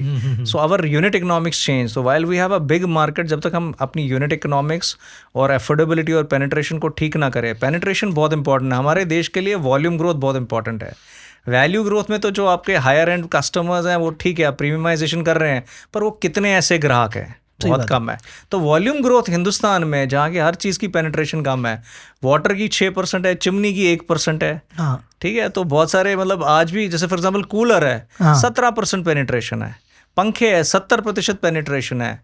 तो इसका एसी का 7-8 है, 4 या 10 के 12-13% के आसपास। लास्ट मैंने सुना था 8 था, 12 हो गया। बिल्कुल ठीक कह रहे हो। तो पेनिट्रेशन तो वो एंटाइज तो करता है बाहर वाली कंपनीज को, मार्केट बड़ी है, लेकिन जो कॉम्बिनेशन है कि कैसे उस ग्राहक को पहुंचना है और किस तरीके से पहुंचना है वो इम्पॉर्टेंट है। बिकॉज यूनिट इकोनॉमिक्स में आप हमारे को किसी भी यूरोपियन या अमेरिकन कंट्री से नहीं कंपेयर कर सकते हो। सर ये जो गर्मियाँ आती है या अपन जगह जगह रिपोर्ट सुनते हैं कि अच्छा एक जैसे गर्मियाँ जब भी आएगी, हमें एक फोटो आती है सब जगह कॉमन कि एक बड़ा सारा कुआं है और उसमें हजारों पाइप पड़ी हुई है और लोग बाग टैंकर पे चढ़ रहे हैं, अंदर घुस के पानी ले रहे हैं, और फिर रिपोर्ट्स आती है कि इतने साल में इतने शहरों में पानी खत्म हो जाएगा, ये हो जाएगा। तो ये रिपोर्ट सर एक तो होता है भैया एस्टिमेट्स हैं, और एक कितनी क्लोज टू रियलिटी है, वास्तव में ऐसा होने की गुंजाइश है, इस पे कोई डेटा या फैक्ट है तो अगर आप शेयर करना चाहें। मुझे लगता है रियलिटी ऑफ कोर्स। अभी पिछले साल भी मतलब एक शहर है साउथ इंडिया में जहाँ पे actually there is no water और बहुत महीने सिर्फ टैंकर वाटर ही चले गए हैं। देयर आर सर्टन स्टेज, जैसे मैं बता रहा हूँ, depletion of ground water has happened to a considerable extent, और ये रियलिटी है। तभी conservation of this resource is very important. और पोर्टेबिलिटी और यूजेज, जैसे नॉर्थ इंडिया के इतने सारे, हमारी गंगा माँ से इतने पानी के रिसोर्सेज हैं जो आते हैं, अलकनंदा आती है, सरस्वती आती है. I think we should all know how to use and conserve it in a better fashion. तो I think definitely depletion of ground level water is a stark reality, और ये सच्चाई है, और ये कुछ शहरों में हो रहा है. और ये शहर बढ़ते जा रहे हैं. मतलब टेंशन हमें जैसे होता है ना कि 4 गांव में ऐसा होता है, कोई नहीं, वो 4 गांव कुछ एडजस्टमेंट कर लेंगे, कुछ व्यवस्था हो सकती है, लेकिन अगर ये 4 शहर 40 शहर में बदल जाएंगे या 100 शहर में बदल जाएंगे तो फिर तो पूरे इंडिया लेवल पे बिल्कुल क्राइसिस आ बिल्कुल. जाएगा. मैंने आपको बता दिया था कि हमारे पास सिर्फ 3% पानी के रिसोर्स हैं. वर्ल्ड की पॉपुलेशन 17% है, और उस 3% में भी 92% पोर्टेबल वाटर है ही नहीं. तो एज अ कंट्री तो हम फेस कर रहे यानी हैं. 0.25% है हमारे पास पीने लायक चीज, हाँ. और 17% लोगों को 92% चलाना of 3% actually. So you have just 0.3% left, which जिसको आप पोर्टेबल वाटर कह सकते हो. पर जो बाकी जो वेस्ट हो रहा है वाटर, जो नॉन पोर्टेबल है, उसको पोर्टेबल में कन्वर्ट करने के लिए रेगुलेशन, जैसे मैंने बताया है, वो रेगुलेशंस लानी है, स्टिपुलेशंस लानी है कि हमें किस चीज़ में क्या अलाउ करना चाहिए करने के लिए. सो आई थिंक वो सारे रिलीजियस बिलीफ्स हो या इंडस्ट्रियल पोल्यूशन हो, एफ्लुएंट्स हो, ये सारे एक साथ काम करेंगे तो आई एम श्योर कि we can not be a water start country in future. Sir अब आते हैं एक बार रैपिड फायर राउंड पे एकदम. आपके फाइनली कुछ बहुत सारे सवाल आपके हम ले रखे हैं. एक, वर्ल्ड का मोस्ट एक्सपेंसिव वाटर कौन सा है? Any idea? Yes sir. So I think एक्वाडो डी कॉस्ट्रियो, मुझे नाम याद नहीं आ रहा है, पर मुझे उसकी कीमत अच्छी तरह से पता है, क्योंकि हमारे भारतवर्ष में भी कुछ लोग वो लेते हैं वो पानी. तो वो 750 ml की बॉटल करीबन 54-55 लाख रुपए की आती है. 54-55 लाख रुपए की? तो हाँ, वो किस काम आता है? वो दवाई वो पीने के तो नहीं आता होगा. पीते हैं. वो बॉटल नॉर्मली गोल्ड प्लेटेड या प्लैटिनम प्लेटेड होती है. मैं इसे ज़्यादा नहीं कहूँगा, आप सर्च करोगे तो आप देखोगे कि भारत में से लोग कुछ पीते हैं. अरे भाई साहब, मिलना, रिसर्च करना पड़ेगा बोतल और उस पीने वालों के बारे में. Purest water in the world किधर होगा? Of course glaciers. कोई कंट्री, एनी कंट्री? कंट्री तो नहीं, पर glaciers. No, for example Antarctic जाओगे या polar, north pole, south pole जाओगे, जहाँ पे पूरे ग्लेशियर्स हैं, तो that's the purest form of water. There is no doubt. मैंने सुना स्विट्जरलैंड में ऐसी जगह भी आप चलते चलते रास्ते में कहीं भी पानी पी लेंगे, इट विल बी प्योर. देखिए वहाँ पे बिकॉज सिंस एफ्लुएंट्स कम होते हैं, रेगुलेशन है इंडस्ट्री ट्रीटमेंट की, तो बहुत बारी फॉर एग्जांपल जो लेक का पानी आप डायरेक्ट पीते हैं, तो आप बाथरूम से भी पानी लगा के पी सकते हो. ऐसी बात नहीं, because regulations are in control. Treatment नहीं है. हम अपनी चीज़ें, जो अपना लोड एक्स्ट्रा है, वो दरियाओं में नहीं डालते हैं. सर विच सिटी या स्टेट इंडिया में has the best water quality? And second question is worst water quality, city या स्टेट? देखिए जहाँ तक बेस्ट का ताल्लुक है, मैं बेस्ट नहीं बोलूँगा, बेटर देन अदर्स बोलूँगा. तो I think Chandigarh is one area which is got a better quality of water. Delhi के कुछ बागों में पानी ठीक रहता है कुछ दौरान, जब सर्टन सोर्सेज से आता है. और जहाँ तक खराब पानी का, सेवरल स्टेट्स, पंजाब, हरियाणा, उत्तर प्रदेश, बिहार, झारखंड, पश्चिमी बंगाल, उड़ीसा, आंध्र प्रदेश, मतलब जहाँ चले जाओ खराब के लिए तो कहीं भी चले. लाइन तो काफ़ी सारे ऐसे प्रदेश हैं. एक प्रैक्टिस जो आप खुद काम में लेते हैं आपके घर का पानी क्लीन करने के लिए? प्यूरिफायर ही लगा रहे हैं, मतलब रिवर्स ऑस्मोसिस ही लगा रहे हैं. But I also believe in having an alkaline water also. तो alkaline cartridge के साथ है. तो एक प्रैक्टिस जो आपको लगता है सबको करनी चाहिए टू गेट क्लीन वाटर? देखिए साफ सुथरा रखना. बिहेवियरल चेंज जो मैंने बोला है आपको, अगले 15 से 20 साल तक हम बिहेवियरल चेंजेस लाएंगे. अपनी नदियों को, अपने सोर्सेज ऑफ वाटर जो हमारे वैसे ही सीमित बहुत है, उनको क्लीन रखेंगे. तो I think it will be a big behavioural change towards future generation, because हमें अपने फ्यूचर जनरेशन के बारे में भी सोचना पड़ेगा. एक प्रैक्टिस जो आप उनको सबको राइट नाउ कर रहे हैं लोग बाग, जिसकी वजह से गलत वाटर है, उसको रोक देना चाहिए घर में, ड्यूरिंग उनके खुद के घर में. वेस्टेज कम करनी चाहिए बिल्कुल. आई थिंक पानी को हम एक क्या बोलते हैं उसको, अनलिमिटेड सोचते हैं. तो ठीक है, I think uses of water should be reduced, whether आप वॉशरूम में यूज़ कर रहे हो या किचन में. आई थिंक ये प्रैक्टिस सारे हिंदुस्तानियों में, भारतवर्ष में करनी बहुत ज़रूरी है, बिकॉज आपका डिप्लीशन हो रहा है ग्राउंड लेवल वाटर का. तो जितना हम इसको सेंसिबली यूज़ करेंगे किचन में, बाथरूम में, और नलकों को, शॉवर को ना यूज़ करके बाल्टी से पानी यूज़ करे, तो मच एडवाइजेबल भी है. Sir what is one change that आप चाहेंगे आरओ इंडस्ट्री में वो चेंज आए? सब ट्रांसपेरेंसी. मैं चाहता हूँ कि ट्रांसपेरेंसी आ जाए. हर कोई ब्रांड ये बोले कि आप अपने फ़िल्टर और अपनी AMC तब लो जब आपको ये अपनी मशीन आपको बोलेगी भाई मेरे को चेंज करो, मेरे कंज्यूमेबल को चेंज करो। मैं चाहता हूँ पूरी इंडस्ट्री अगर इस डायरेक्शन में बन जाए, I think we can see a much better penetration of water purifiers across the country. One change and last question of the day, one change जो आप चाहते हो कि गवर्नमेंट वाटर इंडस्ट्री में या पॉलिसी लेवल पे लाए जिससे चीजें बेटर हो। आई थिंक नॉर्म्स स्ट्रिंजेंट करने पड़ेंगे, बिकॉज नॉर्म्स की जो परिभाषा है वाइल करी है स्टिपुलेट गवर्निंग रेगुलेटिंग बॉडीज़ ने, उसको बहुत ज़्यादा स्ट्रिंजेंट और वाइड स्प्रेड बनाना है, ताकि रेगुलेशन की कारण से जो आज जो बाईपासिंग कर रहे हैं, कुछ अनऑर्गेनाइज सेक्टर कर रहे हैं, जो सही पानी नहीं जा रहा, और उसके लिए मतलब कोई लाइबिलिटी भी नहीं है उनके लिए, बिकॉज यू नो कंज्यूमर सफ़र करता है at the end of the day. I think government should work closely with significant private sector and even government sector में भी, ताकि इसको रेगुलेशन करे, ताकि हम जो बिलियंस ऑफ हाउस होल्ड्स हैं हमारे आज भारतवर्ष में, उनको प्योरीफाइड वाटर एक डेमोक्रेटिक राइट होना चाहिए, एक फंडामेंटल राइट होना चाहिए, और उसका access cheaper access of that water should be a fundamental right. तो मुझे लगता है सरकार प्राइवेट सेक्टर के साथ काम करके इसको रेगुलेशन में बेटर करती जाएगी आने वाले समय में। स्टेप्स लिए हैं, there is no doubt about it, पर और स्टेप्स लेने पड़ेंगे ताकि ये रेगुलेट हो जाए और शुद्ध और प्यूरिफाइड वाटर पूरे भारतवर्ष में हम हर घर में दें। Thank you sir Rakesh ji, amazing podcast. मतलब मेरे जो पानी को लेके बहुत सारे जो डाउट थे मेरे और ऑडियंस के, आई होप इससे दूर हुए होंगे। सबको पता पड़ गया भैया पानी में क्या क्या प्रॉब्लम है, कैसे कैसे आती है, कैसे कैसे दूर हो सकती है। जो बहुत सारे मिथ थे जो बस्ट किए, बहुत सारे ट्रेंड्स थे जो आपने बताए। तो आज के पॉडकास्ट के बाद पानी को लेके मतलब अपन ने शायद 2-5 लाख आदमी जितने भी लोग इसको व्यू करेंगे और ये जितने भी लोग शेयर करेंगे, अपने इतने लोगों को तो जागरूक हमने कर दिया, अवेयर कर दिया। आई होप इस अवेयरनेस को और आगे बढ़ाते रहें, और बेस्ट ऑफ लक सर। आपका जो ये मिशन है डेमोक्रेटाइज वाटर सब तक पहुंचाने का, ये आगे बढ़े, and we wish you best of luck. धन्यवाद, thank you so much for having me, thanks.